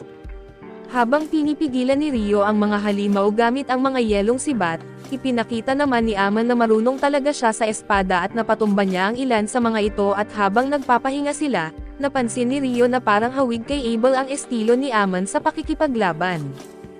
Ipinaliwanag ni Aman na ang guro niya ay isang matandang lalaki na si Kiro, na nag-aral ng sword fighting mula sa isang malaking paaralan sa kabisera at inisip ni Rio na baka doon din nag-aral si Abel, at nakita niyang may potensyal si Aman na maging malakas. Namangha si Aman sa kaalaman ni Rio sa swordplay kahit isa siyang mage lang. Sabi ni Rio na dati siyang nag-practice sa tulong ng isang mentor pero kalaunan ay siya na mismo ang bumuo ng sarili niyang estilo. Napansin din niyang nakakapagod ang estilo ni Aman pero ligtas ito at kailangan lang niya ng mas maraming stamina. Ikinwento rin ni Rio na si Abel ay nagpa-practice ng sword form tuwing umaga habang naglalakbay sila na isang patunay na kahit ang pinakamagaling, kailangan pa ring magsikap. Na-inspire si Aman sa narinig at nagpas siyang magpursige palalo at dito ay natutuwa si Rio sa naging tugon niya. Kinabukasan ay pumunta si Rio sa library at mas malaki ito kaysa inaasahan niya. Humingi siya sa librarian ng tulong at itinuro sa kanya ang seksyon ng alchemy para sa mga baguhan. Pero sobrang dami ng pagpipilian kaya na-overwhelm si Rio at nagpas siyang mag-break muna sa labas. Biglang nagdilim ang buong lungsod dahil sa total solar eclipse at tumititig si Rio ng walang eye protection parang tito ko na naging bulag, isang segundo lang ang lumipas ay napansin na niyang may kakaiba. Naglaho ang lahat ng tao sa paligid niya at maging ang hangin sa paligid ay nagiba at bigla niyang naramdaman na may paparating na atake mula sa likod, mabilis siyang nakareact at nakabuo agad ng pader ng yelo para salagin ang napakalakas na fire blast. Nagtaka siya kung sino ang umatake sa kanya at nakita niya ang isang demonyong babae na papalapit sa kanya na parang lumabas lang sa GTA 4 ang lakad. Natuwa ang babae nang makitang may tao sa lugar niya at sinabi niyang masaya siyang talunin ito. Napagtanto ni Rio na isa itong demonyo at sigurado siyang ito na ang pinakamalakas na nilalang na nakita niya sa mundong ito. Gusto na sanang tumakas ni Rio mula sa babae pero nararamdaman niyang kahit anong gawin niya, hindi siya makakatakas sa kakaibang lugar na ito kaya't nagpasya siyang lumaban ay agad siyang nagsummon ng 12 ng yelong kalasag bago pa umatake ang Demon Mummy, at nalabanan niya ang malakas nitong firestorm. Bigla niyang binago ang atake at nagpadala ng invisible wind bullet na tumatagos sa mga kalasag ni Rio, pero na-block ito ng armor niya at nagulat ang demonyo dahil paanong may armor ang tao na kayang pigilan ang ganoong atake ng tingnang mabuti. napansin niyang suot ni Rio ang balabal ng Fairy King. Napagtanto niyang magaling na mage si Rio dahil sa suot at lakas nito na kayang harangin ang kanyang mga atake, kaya nagpasya siyang gumamit na lang ng espada imbes na magic at hinugot rin ni Rio ang kanyang ice sword at nasasalag ang atake. Nagpatuloy si Rio sa pagiging depensibo habang sunod-sunod ang atake ng babae, pero masyado itong mabilis kaya halos matamaan si Rio sa mukha at nagdesisyon si Rio na gumanti ng atake at nagpadala ng daan-daang icicle lances pero mabilis na naiwasan ng demonyo ang lahat ng iyon, hindi niya napansin na paubos na ang solar eclipse habang nagsasayang siya ng oras sa pakikipaglaban. Napansin ni Rio na gumagamit ito ng wind magic para bumilis at bigla itong tumalon para ibigay ang final blow, pero nagawa ni Rio na mas alag ito nang hindi nahirapan dahil kahit mabilis ang babae, hindi ito kasing lupit ng Headless Knight na nagturo sa kanya. Namangha ang demonyo at tinanong kung sino ba talaga si Rio para magkaroon ng Fairy King's robe at espada. Lumilikha ito ng fireball para umatake pero agad nitong kinansela ni Rio gamit ang isang icicle lance at napipikon ang demonyo at nagpas siyang patayin na siya agad, dahil magiging delikado si Rio kung tatagal pa ang laban. Mabagsik ang mga sumunod na atake ng babae pero kalmado at kumpiyansa si Rio sa pagsalag ay nakahanap siya ng pagkakataon para gumanti at napatilapon ng kaunti ang babae. Ito ang hinihintay ni Rio na agad siyang nagbitaw ng sunod-sunod na icicle lances. Gumawa ang demonyo ng pader ng apoy para mas alag ang lahat pero habang lumalakas ang intensity ng mga atake ni Rio, gumawa siya ng mga bato para dagdag na proteksyon at binago naman ni Rio ang estilo ng atake dahil gumamit siya ng high-pressure water jets para mabutas ang mga pader at sugatan ang babae. Nagulat ito nang makita niyang nasaktan siya. Pero maswerte pa rin siya dahil bulag na umatake si Rio dahil sa makapal na usok at nang handa na si Rio para sa final blow. Tumalon ang babae papunta sa kanya para mapigilan ito at nagbanggaan sila sa ere. Doon napansin ni Rio na mabilis naghihilom ang mga sugat ng babae.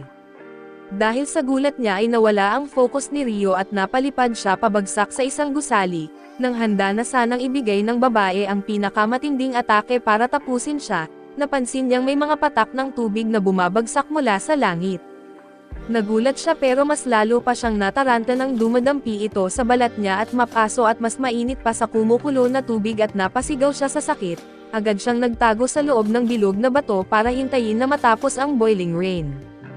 Samantala bumababa si Rio at bigla na lang naglabas ng malakas na flame magic ang Demon Woman. Ito'y sumabog sa buong paligid at lumakad siya papalapit kay Rio na parang isang halimaw. Pero nang halos matapos na ang eclipse ay nawala ang kanyang espada nang tamaan ito ng sikat ng araw. Sabi ng demon ay hindi pa nila matatapos ang laban ngayon at sinabi ni Rio na lumayas na lang siya. Hindi naman siya naapektuhan sa pagiging prangka ni Rio at nagpakilala bilang Leonor, sabay tanong kay Rio kung ano ang pangalan niya. Ipinakilala rin ni Rio ang kanyang pangalan kahit malinaw na ayaw na niyang malaman pa ang tungkol sa isang demonyo. Nagulat si Leonor na alam ni Rio ang tungkol sa mga demonyo at naisip niyang sana ay ginawa niya ang lahat para patayin siya, imbes na mag-enjoy sa laban nila. Binanggit niya kay Rio na magtatagpo sila uli sa hinaharap kaso may posibilidad na makasalubong siya ng ibang demonyo bago pa man iyon. Pinayuhan niya siyang huwag hayaang mapatay ng iba dahil mas malakas na siya sa susunod at siya mismo ang magtatapos sa kanya.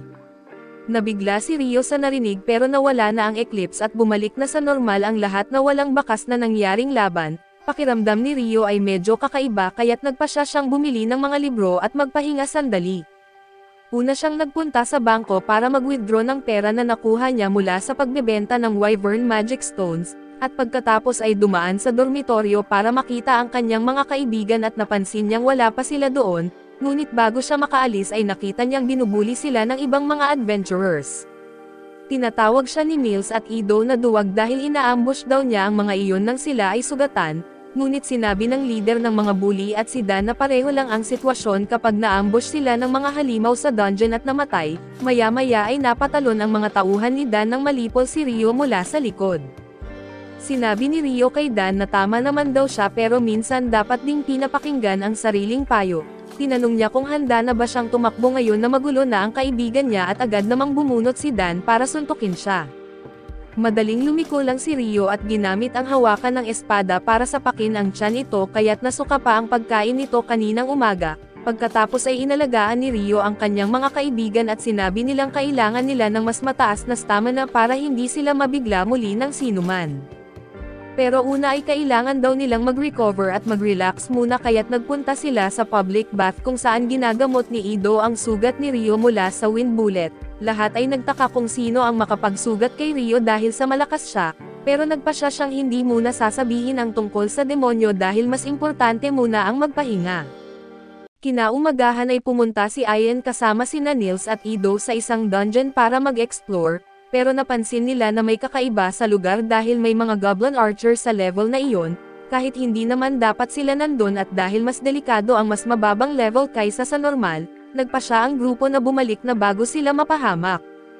Hindi nila alam ay nakaiwas lang sila sa malaking panganib dahil may isang mapanganib na halimaw na nagtatago sa dilim. Samantala ay iniisip ni Rio ang laban niya kay Leonor at aminado siyang kahit nakakasabay siya sa bilis nito, mas malakas pa rin ang magic ni Leonor at kailangan pa niyang mag-ensayo ng husto.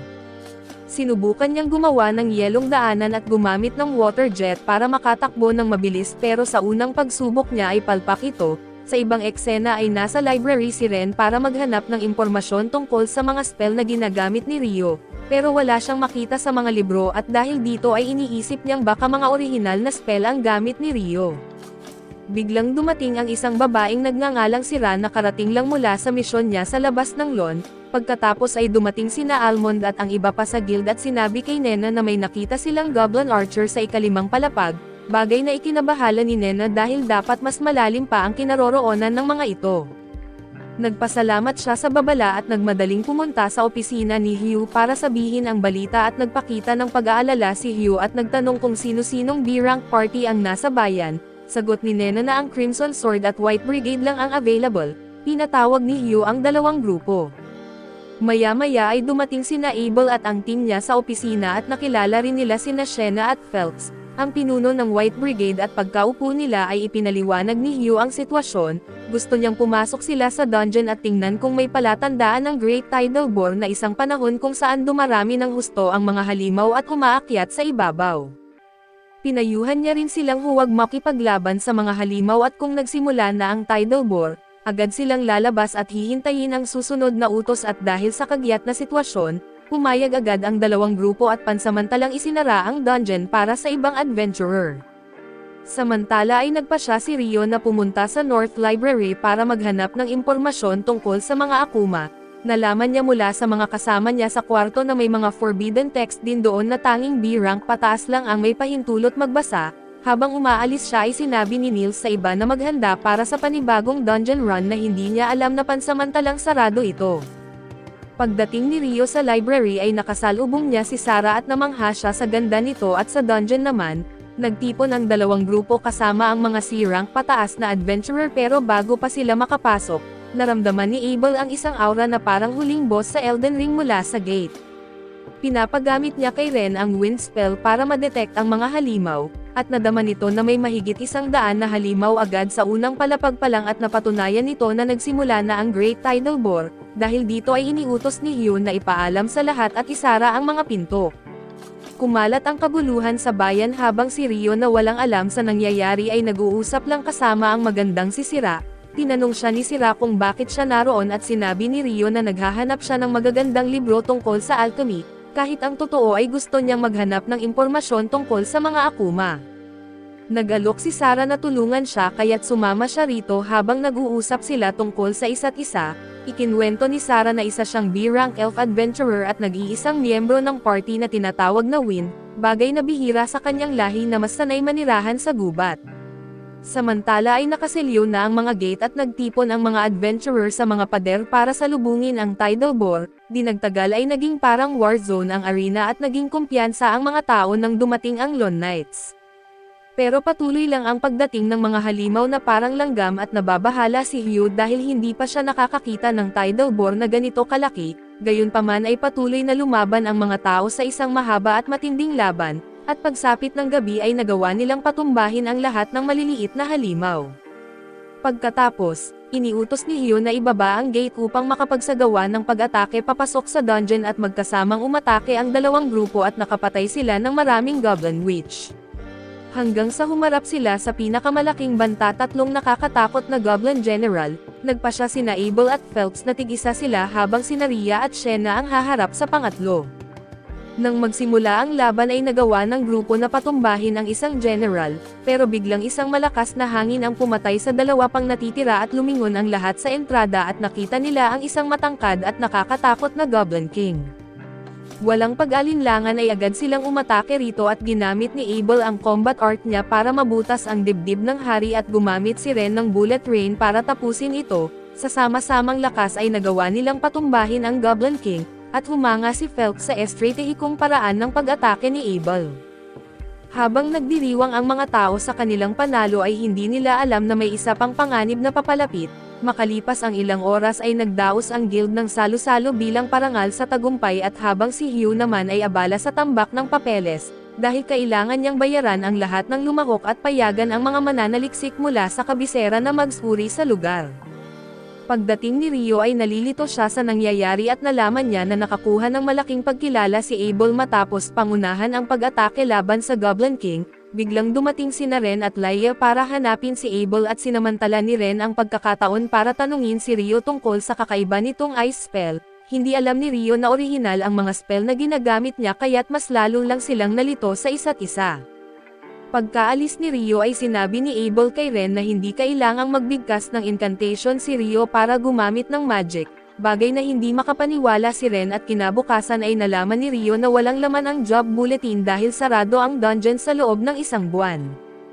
Dahil kapos sa pera ang mga kasama niya sa bahay ay inupahan niya ang mga ito para magmina ng copper ore sa kalapit na minahan, nag-alok pa siya ng malaking bayad kaya agad pumayag ang mga lalaki. Pagbalik niya sa kwarto ay napatingin siya sa bintana at nakita niyang may ilang knight na nang-aabuso ng isang babae.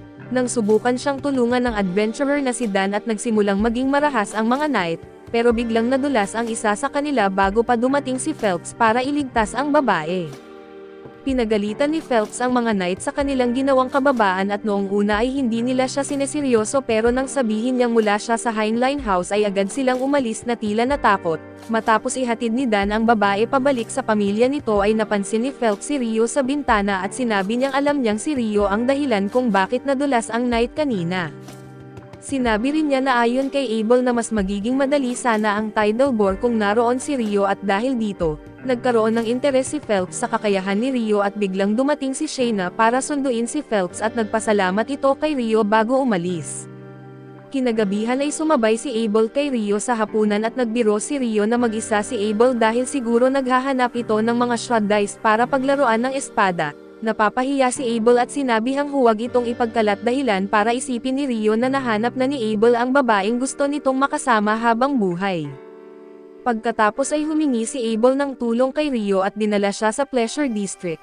Ikinwento niya na isa sa mga investigador ay dati niyang kaibigan at hiningi nitong tulungan siyang ayusin ang ilang pasaway na knight at habang naglalakad, napansin ni Rio ang ilang nakakahinalang adventurer sa kalsada at sinundan niya ang mga ito. Dinala sila ng mga adventurer sa isang saradong eskinita kung saan sila ina-ambush. Ngunit natalo agad ang mga kalaban sa loob lang ng ilang segundo at kinuha ni Abel ang isang gamit sa alchemy bilang ebidensya at tiningnan ang kanilang adventurer card, at nalaman niyang mula sila sa jeweler at ito ang kabisera ng Hanleu. Samantala habang umiikot si Phelps ay palihim siyang sinundan ng mga knight mula kanina na balak bumawi sa kahihiyan na inabot nila, pero bigla nilang naramdaman ang kakaibang presensya sa likuran at bago pa sila makagalaw, lumitaw si Shayna at sinunog sila hanggang maging abo. Kinabukasan ay dumating ang mga mananaliksik sa guild at nagbigay ng mga hindi makatwirang hiling, kabilang ang pagpapakain sa kanila at pagbibigay ng mga gwardya at pagbukas ng dungeon at galit na tumanggi si Hugh. Sinabi niyang hindi sila magbibigay ng pagkain at kung mapahamak ang bayan dahil sa dungeon ay hindi ang guild ang mananagot. Tungkol naman sa mga gwardya ay maaari silang umupa mula sa mga adventurer, ngunit walang ibibigay ang guild ng libre at samantala ay dumating si Rio sa bahay ni Abel at nasalubong niya ang isang babaeng halatang nagpapanik, na humihiling na ihatid siya sa guild dahil may mahalagang liham siyang dala. Dinala siya ni Rio sa loob at binanggit ng babae kay Abel na ang liham ay mula kay Professor Harrian sa kabisera, na humihiling sa kanya at sa kanyang grupo na tumulong sa research team sa pag-iimbestiga sa dungeon. Nag-aalala si Abel sa muling pagbubukas ng dungeon dahil ilang dekada na ang nakalipas mula nang mawala ang isang A-rank party na may S-rank na leader sa loob nito matapos ang isang Great Tidal War, at hanggang ngayon walang nakakaalam kung ano ang nangyari sa kanila. Ayaw nang makikisali at agad na umalis si Rio at pagkaalis niya ay ipinakilala ng babae ang sarili bilang si Natalie, mula sa pamilya ng mga kilalang water magician at tinanong siya ni Ren tungkol sa mga spell ni Rio. Pero sinabi niyang hindi pa siya nakarinig ng ganoong magic. Giit ni Abel na kaya ni Rio na gumamit ng ganoong magic at mahigpit niyang binalaan ang grupo na huwag makipaglaban kay Rio dahil kahit pagsamahin silang apat, hindi pa rin nila ito matatalo at sinabi rin niya kay Natalie na kung hindi niya sila matagpuan, si Rio ang dapat niyang hanapin dahil kakampi nila ito. Pagkatapos ay pumunta si Abel at ang kanyang grupo sa dungeon kung saan sinalubong nila ang research team at nagpasya munang galugarin ang unang 3 palapag, kinagabihan habang binabayaran ni Rio ang kanyang mga kasama para sa pagkuha ng mga ore, na pag-usapan nilang masyado pang maaga para buksan muli ang dungeon. Makaraan ang 3 araw at 7 palapag ng paghahanap, walang nakita ang grupo ni Abel na kakaiba kaya nagpasya silang magpatuloy sa mas malalim na bahagi. Napansin din ni Abel na nagmamadali ang mga tao mula sa Central University kabilang ang kanilang leader na si Clive. Nalaman niyang naniniwala sila na nagmula ang mga halimaw ng tidal bore mula sa level 38 pababa. Kinabukasan ay tinipon ni Hugh ang mga adventurer at ipinaalam na sarado ang dungeon para sa mga party na mas mababa sa D-rank, at dapat tumulong ang mga ito sa pagkuha ng pagkain. Tinanong ni Rio kung anong klaseng magic stone ang nakuha mula sa Great Tidal Bore at binanggit ni Hugh na maputla ang mga ito, samantala ay nakatagpo si Clive ng isang lihim na lagusan at inutusan ang mga tauhan niyang maghanda sa paligid. Pinag-utos din niya ang mga ito na sukatin ang mono readings mula sa loob ng pintuan, pero pagkakalapit pa lang nila ay bigla silang naglaho na parang bula. Bunga nito ay napansin ni Natalie na tuluyang nawala ang mga datos na nakukuha niya mula sa kanila. Nang lumitaw sila sa isang ganap na hindi kilalang lugar ay nagtanong si Abel ng malakas kung maayos ba ang kanyang mga kasama, nasa likod niya ang mga babae at agad nilang kinumpirma na ayos lang ang lahat. Pagkatapos noon ay kinumpirma rin ni Abel na nasa maayos na kalagayan si Harold, na nagsabi namang napunta sila sa ibang bahagi at samantala si Cliff at ang malaking bahagi ng ekspedisyon ay napunta sa ibang punto at lahat ay litong-lito dahil sa biglaang pag-teleport. Inutusan sila ni Cliff na suriin ang paligid dahil hindi nila kilala ang lugar na iyon, kaya't kailangan nilang maging sobrang maingat at nang may nagtanong kung ano ang nangyari ay pinaniniwalaan niyang na-teleport sila kaya mas inuuna niyang tuklasin agad kung nasaan sila, malaki rin ang posibilidad na ang sanhi nito ay ang portal. Ang dating teorya ay ang mga halimaw mula sa malaking alon ay nagmula pa sa ibayo ng antas 38 ng piitan, ngunit mukhang mali iyon at posibleng ang lahat ay gawa ng portal at sa isip niya na kahit ganoon, kahanga-hanga pa rin ito dahil ang matuklasan ang pinagmulan ng malaking alon at mapatunayang mali ang lumang teorya ay isang natatanging resulta. Sa ganitong impormasyon ay makakaakyat si Cliff bilang pinuno ng departamento ng walang kahirap-hirap, biglang itinuro ng isa niyang tauhan ang nakitang ilang nakakahinalang anino sa malayo. Samantala ay patuloy pa ring naguguluhan si Natalie kung bakit nawala ang mga datos, biglang ipinakita ng kanyang gamit na nasa antas 4 na po ang grupo ng ekspedisyon, pero ilang segundo lang ay nawala muli ang signal at pagkaraan, pumasok sa tolda ang isang lalaki at nagtanong kung sino ang namumuno doon. Nang may sumagot ay ipinakilala niya ang sarili bilang si Christopher Blatt na isang sugo na ipinadala mismo ng kanyang kamahalan. Hiningi niya na ipaalam sa kanya kung may nangyaring kakaiba sa loob ng piitan, dahil ang mga pumasok ay biglang naglaho.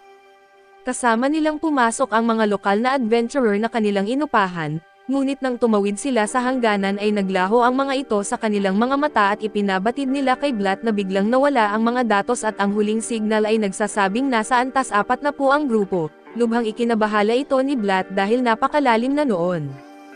Wala pang adventurer na nakalampas sa antas 38 at higit sa antas 30 ay mahirap na para sa mga may ranggong B. Ipinabatid din nila na ang isang grupo mula sa Lune na may ranggong D, ay sumama sa ekspedisyon at posibleng nasa piling din nila.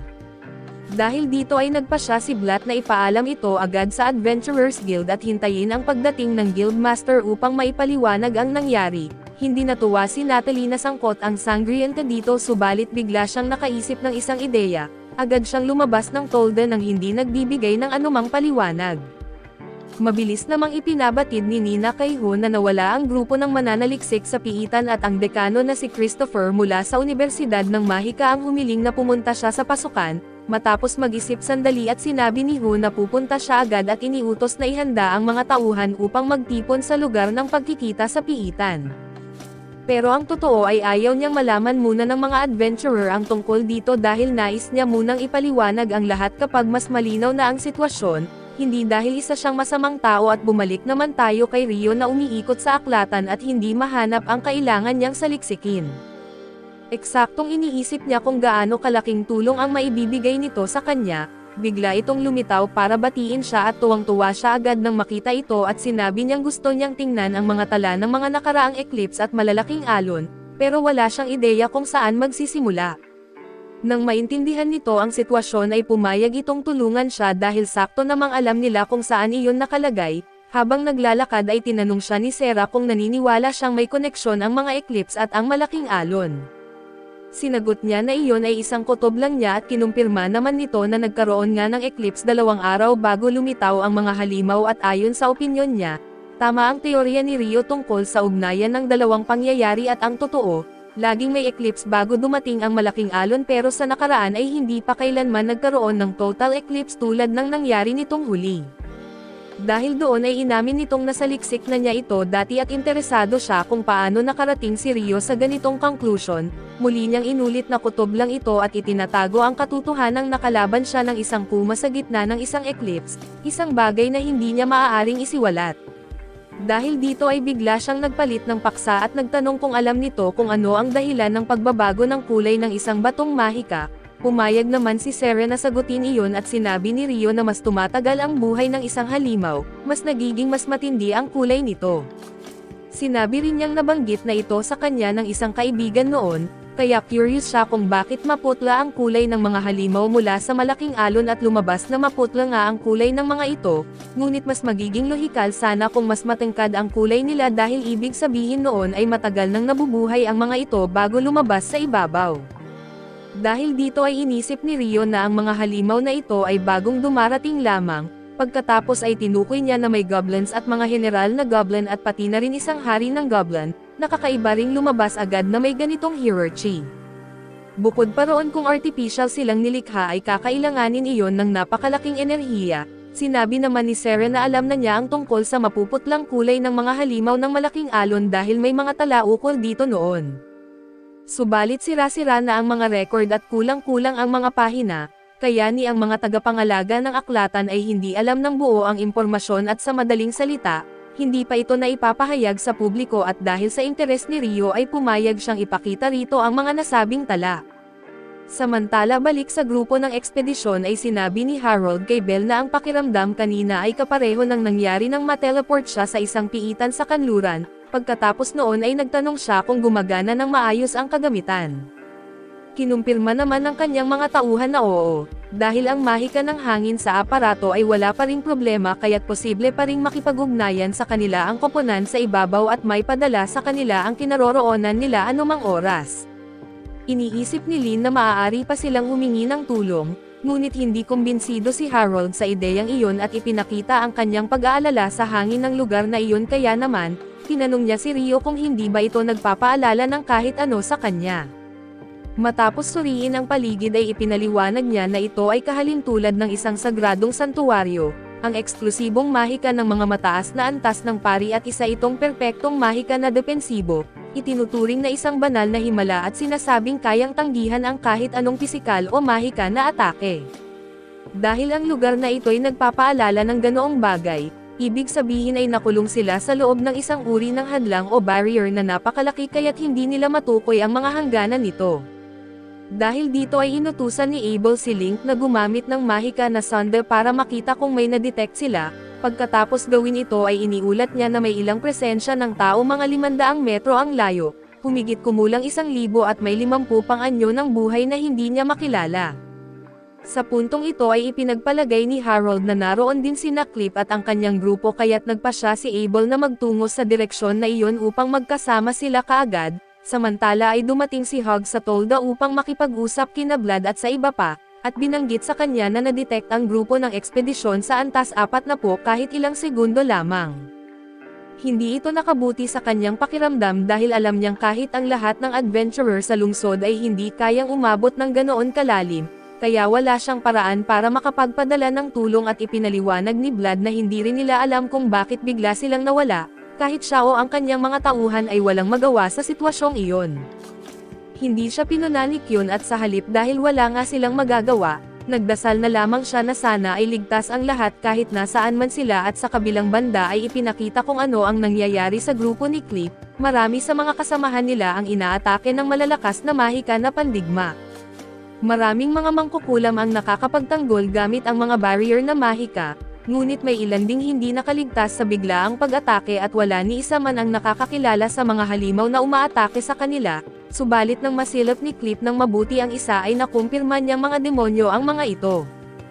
Kahit hindi pa siya nakakita ng isa ay tugma ito sa kanilang mga paglalarawan, agad na sumugod ang ilang adventurer upang atakihin sila pero gumanti ang mga demonyo gamit ang napakalakas na mahika at mga mandirigmang mas bihasa sa labanan, dahilan para masupol sila ng mabilis.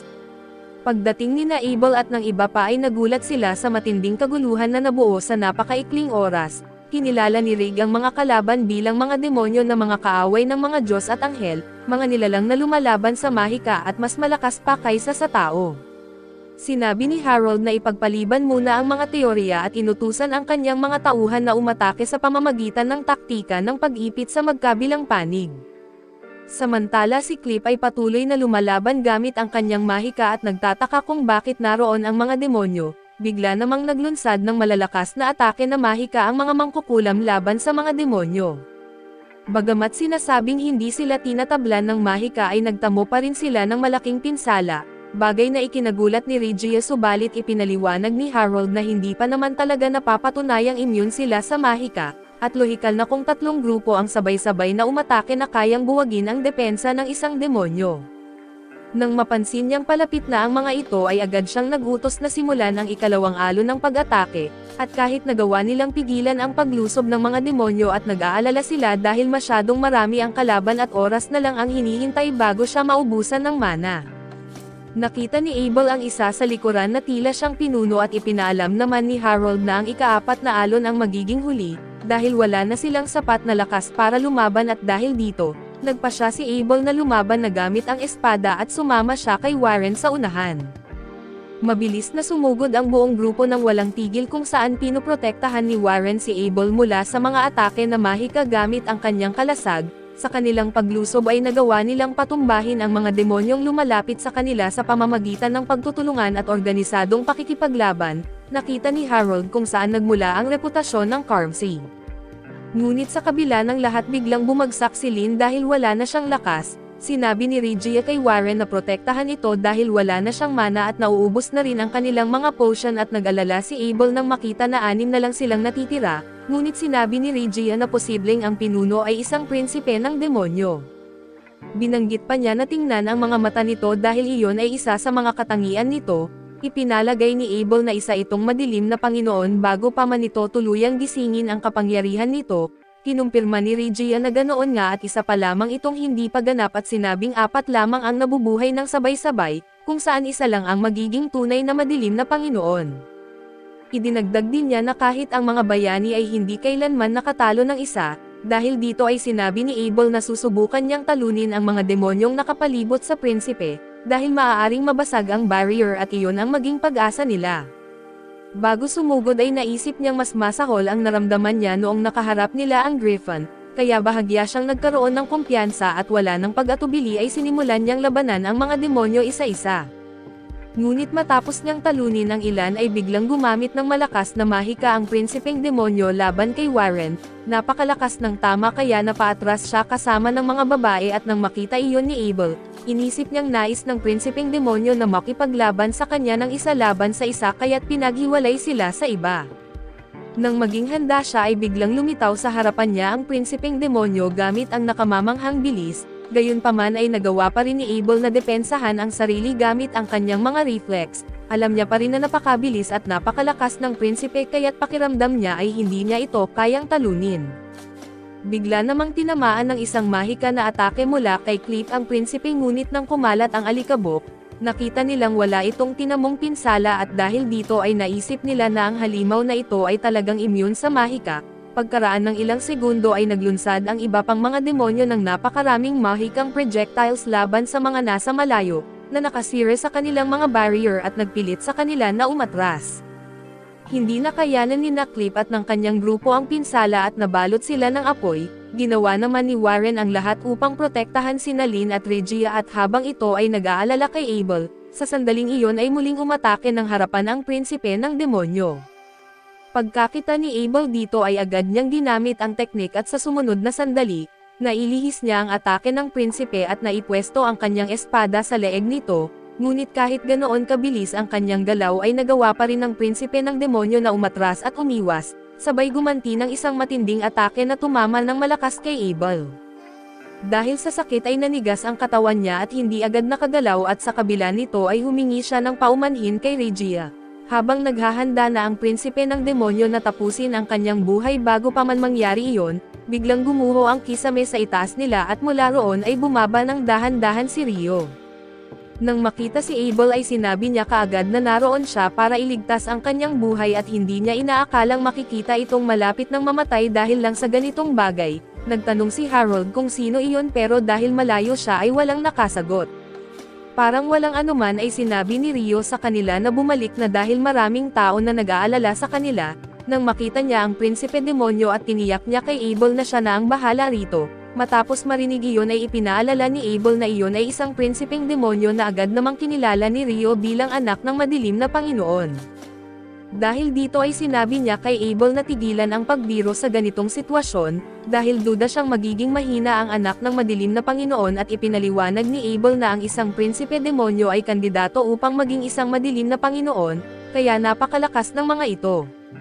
Nang maintindihan iyon ay inisip ni Rio na kung gayon anak nga ito ng madilim na Panginoon, at iyon ang dahilan kung bakit mahina pa ito at gaya ng inaasahan.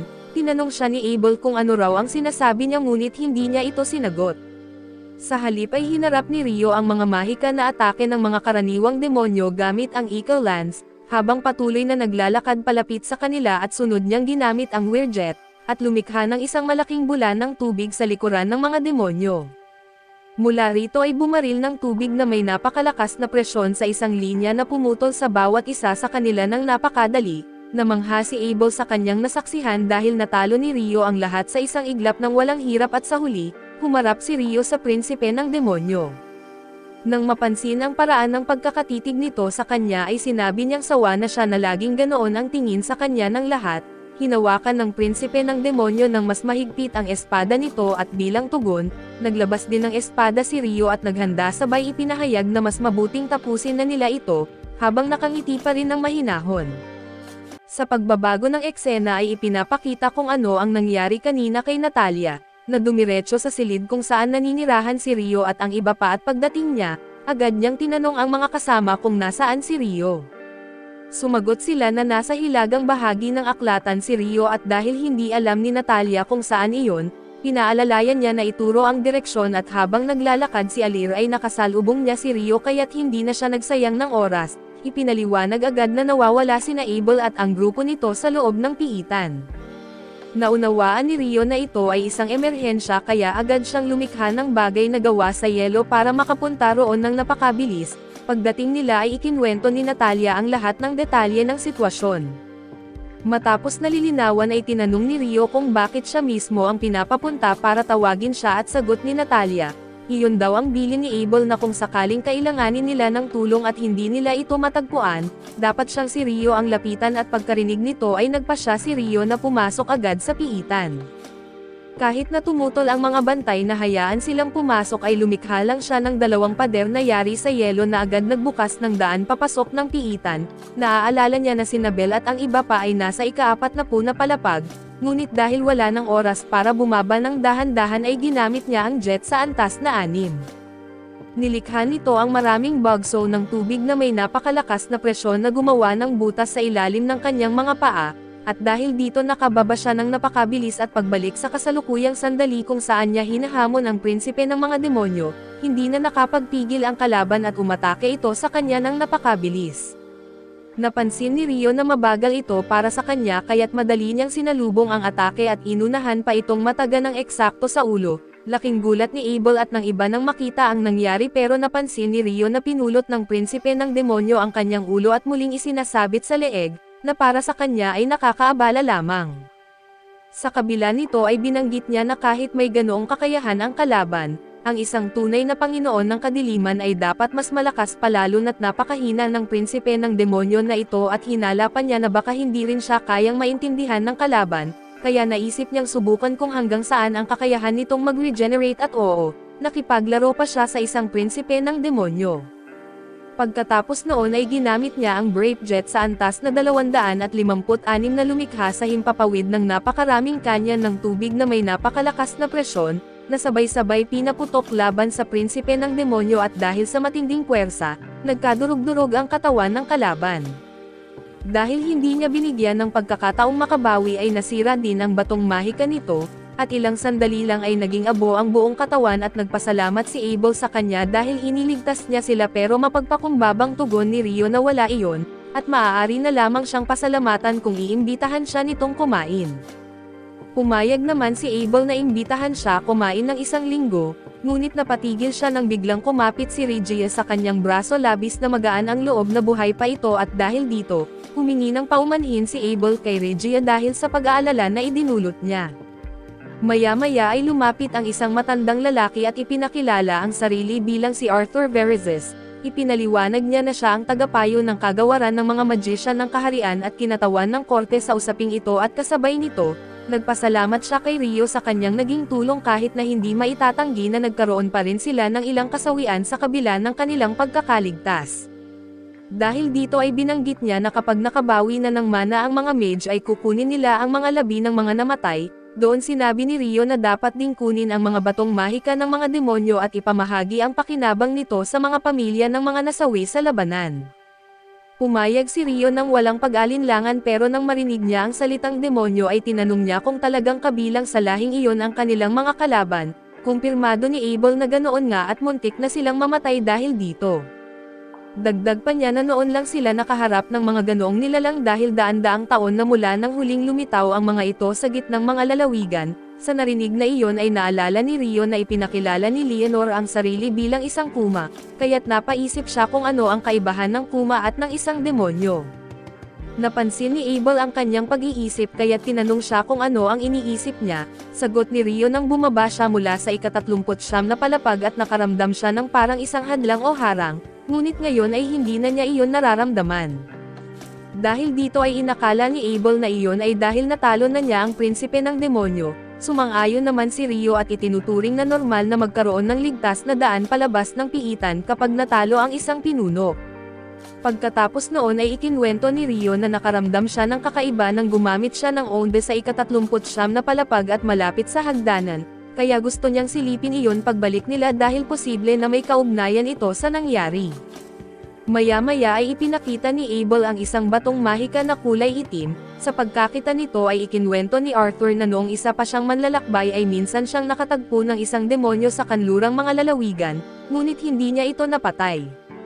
Kaya ngayon lang siya nakakita ng batong mahika ng isa at idinagdag ni Regia na ang mga templo sa gitnang mga lalawigan ay walang tala tungkol sa mga batong iyon.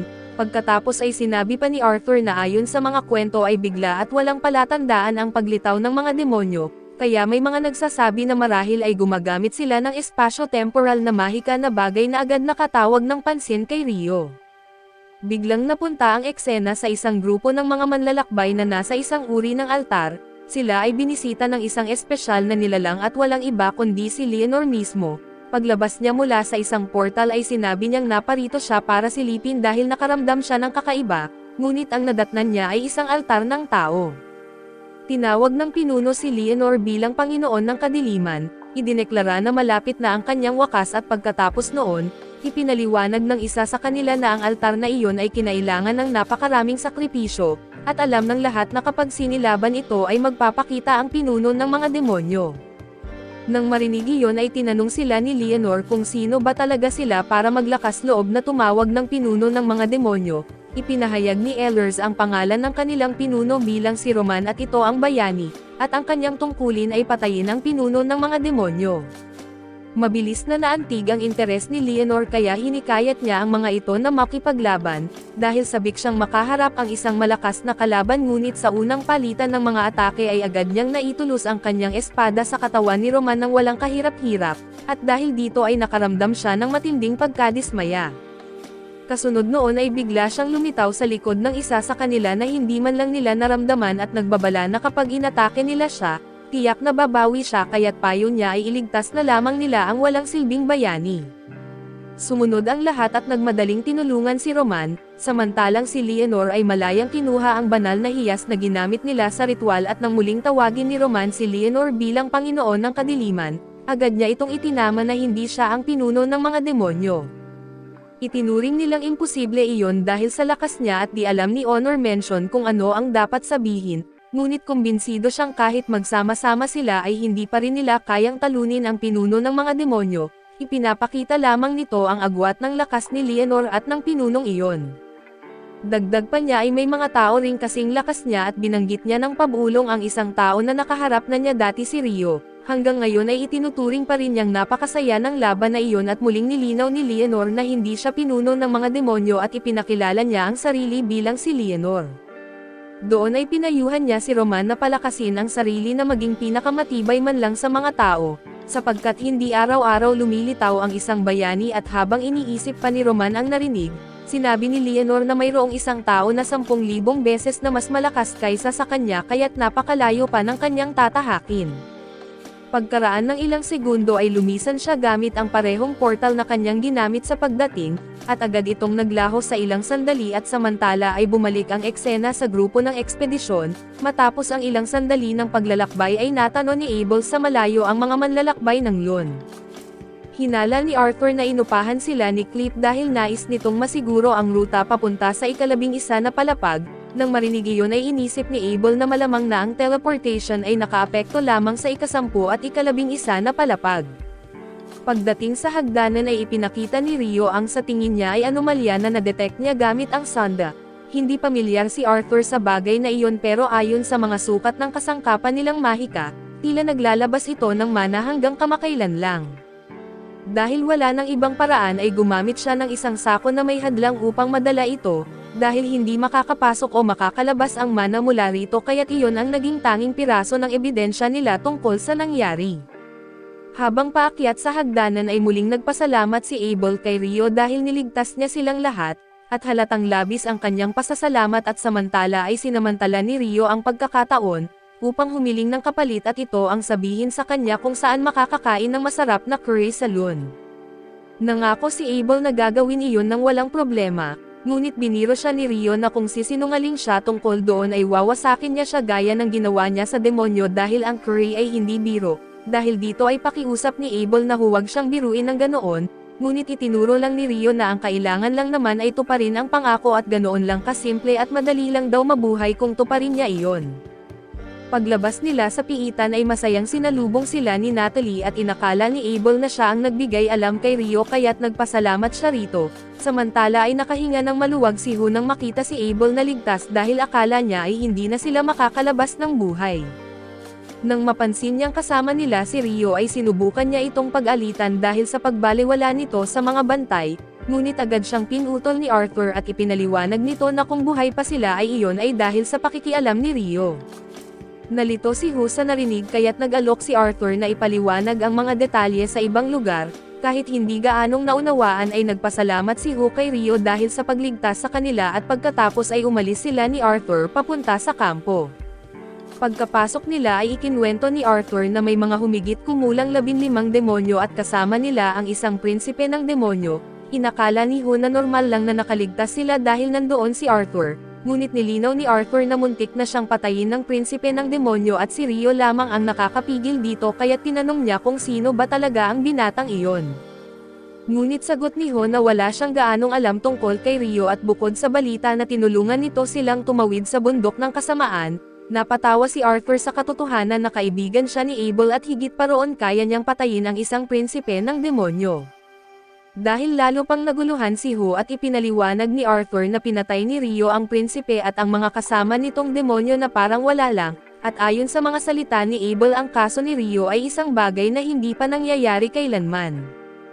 Bukod pa doon ay naniniwala si Arthur na sa ngayon ay wala nang mas mahalaga pa kundi ang pasalamatan ng kaharian ang binata, pero batid niya na kung makikihalubilo ang mga hangal na aristocrat kay Rio, tiyak na hahantong sa kapahamakan ang lahat. Kaya ayaw niyang magkaroon ng anumang opisyal na tala tungkol sa nangyari, bagay na walang pagtutol na tinanggap ni Hu at sa katunayan ay sinabi pa nito na hindi niya banggitin ang pangalan ni Rio sa mga ulat, pagkatapos ng lahat ay ayaw ring makipag-alitan ng Lun sa kanya. Kinabukasan ay sinanay ni Rio sina Nils at ang mga bata sa pamamagitan ng pagpapajogging sa kanila ng mahabang distansya, dahilan para sila'y labis na mapagod kumpara sa napakalakas na resistensya ni Rio at nang makarating siya sa isang bahagi ng lungsod, nakaramdam siya ng kaunting pagkainip dahil sa sobrang bilis ng laban noong nakaraang araw.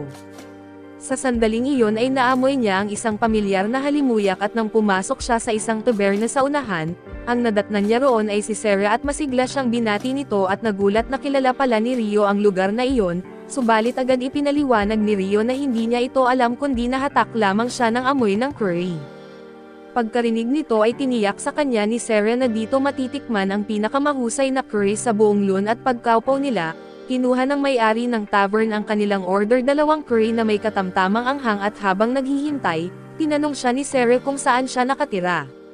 Sagot ni Rio na pansamantala siyang nakatira sa tirahan ng guild at medyo nagulat si Sarah dahil iyon ay karaniwang ginagamit para sa mga baguhan, kaya't lalo siyang namangha nang maalala niyang nakapunta si Rio sa hilagang bahagi ng aklatan, na nangangahulugang hindi lang siya basta-bastang antas. Ipinaliwanag ni Rio na iyon ang ranggo na ibinigay sa kanya nang magparehistro siya, bagay na lalo pang nakatawag pansin kay Sarah at sa tingin niya ay naaangkop naman ito dahil halata ang lakas ni Rio at nang matapos silang kumain ng curry, lumabas silang dalawa mula sa tavern. Dito napansin ni Rio na kahit isang veterano na manlalakbay si Sarah, hindi niya ito madalas makita sa paligid at ipinaliwanag ni Sarah na iyon ay dahil kamakailan lamang siya bumalik mula sa trabaho sa labas, at dahil may pangmatagalan siya na kontrata bihira siyang makita sa guild. Ang kontrata ay bilang instructor ng eskrima para sa mga kabalyero ng Konde ng Lun, ipinagmalaki pa niya na mas malakas siya kaysa sa iniisip ng iba dahil sa masyado siyang lumalapit kay Rio, iniwasan nito ang kanyang tingin at nanahimik. Pagkaraan ay tinanong siya ni Sarah kung may plano siya sa oras na iyon, dahil nais niyang magsanay silang magkasama at tinanggap ni Rio ang imbitasyon kaya't nagtungo sila sa arena ng pagsasanay upang magsimula ng duelo, parehong gamit ang tunay na espada. Bago magsimula ay sinabi ni Sarah na napansin niyang may pagkadismaya si Rio noong nasa tavern pa sila, na parang hindi niya nailabas ng buo ang kanyang galit sa huling laban at nang marinig iyon, tinanong ni Rio kung paano niya nalaman na gumagamit siya ng espada. Sagot ni Sarah na iyon ang ipinapahiwatig ng kanyang tindig at dagdag pa na gumagamit din siya ng kombinasyon ng mahika at espada sa laban at walang paligoy-ligoy. Nagsimula ang laban at si Sarah ang unang sumugod gamit ang isang mabilis na tusok. Umiwas si Rio at agad siyang bumawi ng malakas na presyon ng atake pero nakaiwas din si Sarah. Inulit pa nila ito at doon lumitaw ang husay at lakas ng bawat hiwa ni Rio at dahil dito, tumigil si Sarah sandali at sinabing napakahusay niya. Kahit mabilis siya ay nagawa pa rin ni Rio na iwasan siya isang bagay na walang kahit isa sa mga kabalyero ang nakagawa, pagkatapos ay binalaan niya si Rio na sa susunod ay seryoso na siya at bigla niyang nilapitan si Rio at nagbibitaw ng sunod-sunod na mabilis na atake. Napansin agad ni Rio ang pagbilis nito at ginawa ang lahat upang pigilan ang bawat tama at sa huli, napalipad ang espada ni Rio at nang idikit ni Sarah ang talon sa kanyang leeg na agad siyang sumuko at ilang sandali ay bigla siyang niyakap ni Sarah at muling sinabi na kamangha-mangha siya, ngunit agad din siyang umatras nang napagtanto ang kanyang ginagawa. Bumalik siya sa paksa at binanggit na nagawa ni Rio na sumabay sa bilis niya kahit gumagamit siya ng damit na may mahika ng hangin. Pinaghinalaan ni Rio na iyon nga ang dahilan kung bakit nakamit ni Sarah ang ganoong bilis na isang bagay na hindi niya kayang gawin. Gayunpaman ay ipinahiwatig ni Sarah na ang depensa ni Rio ay impenetrable, kaya tinanong niya kung paano niya iyon nagawa at ipinagtapat ni Rio na ito'y dahil sa turo ng kanyang guro, ang parehong guro na nagbigay sa kanya ng kasuotan na suot niya ngayon.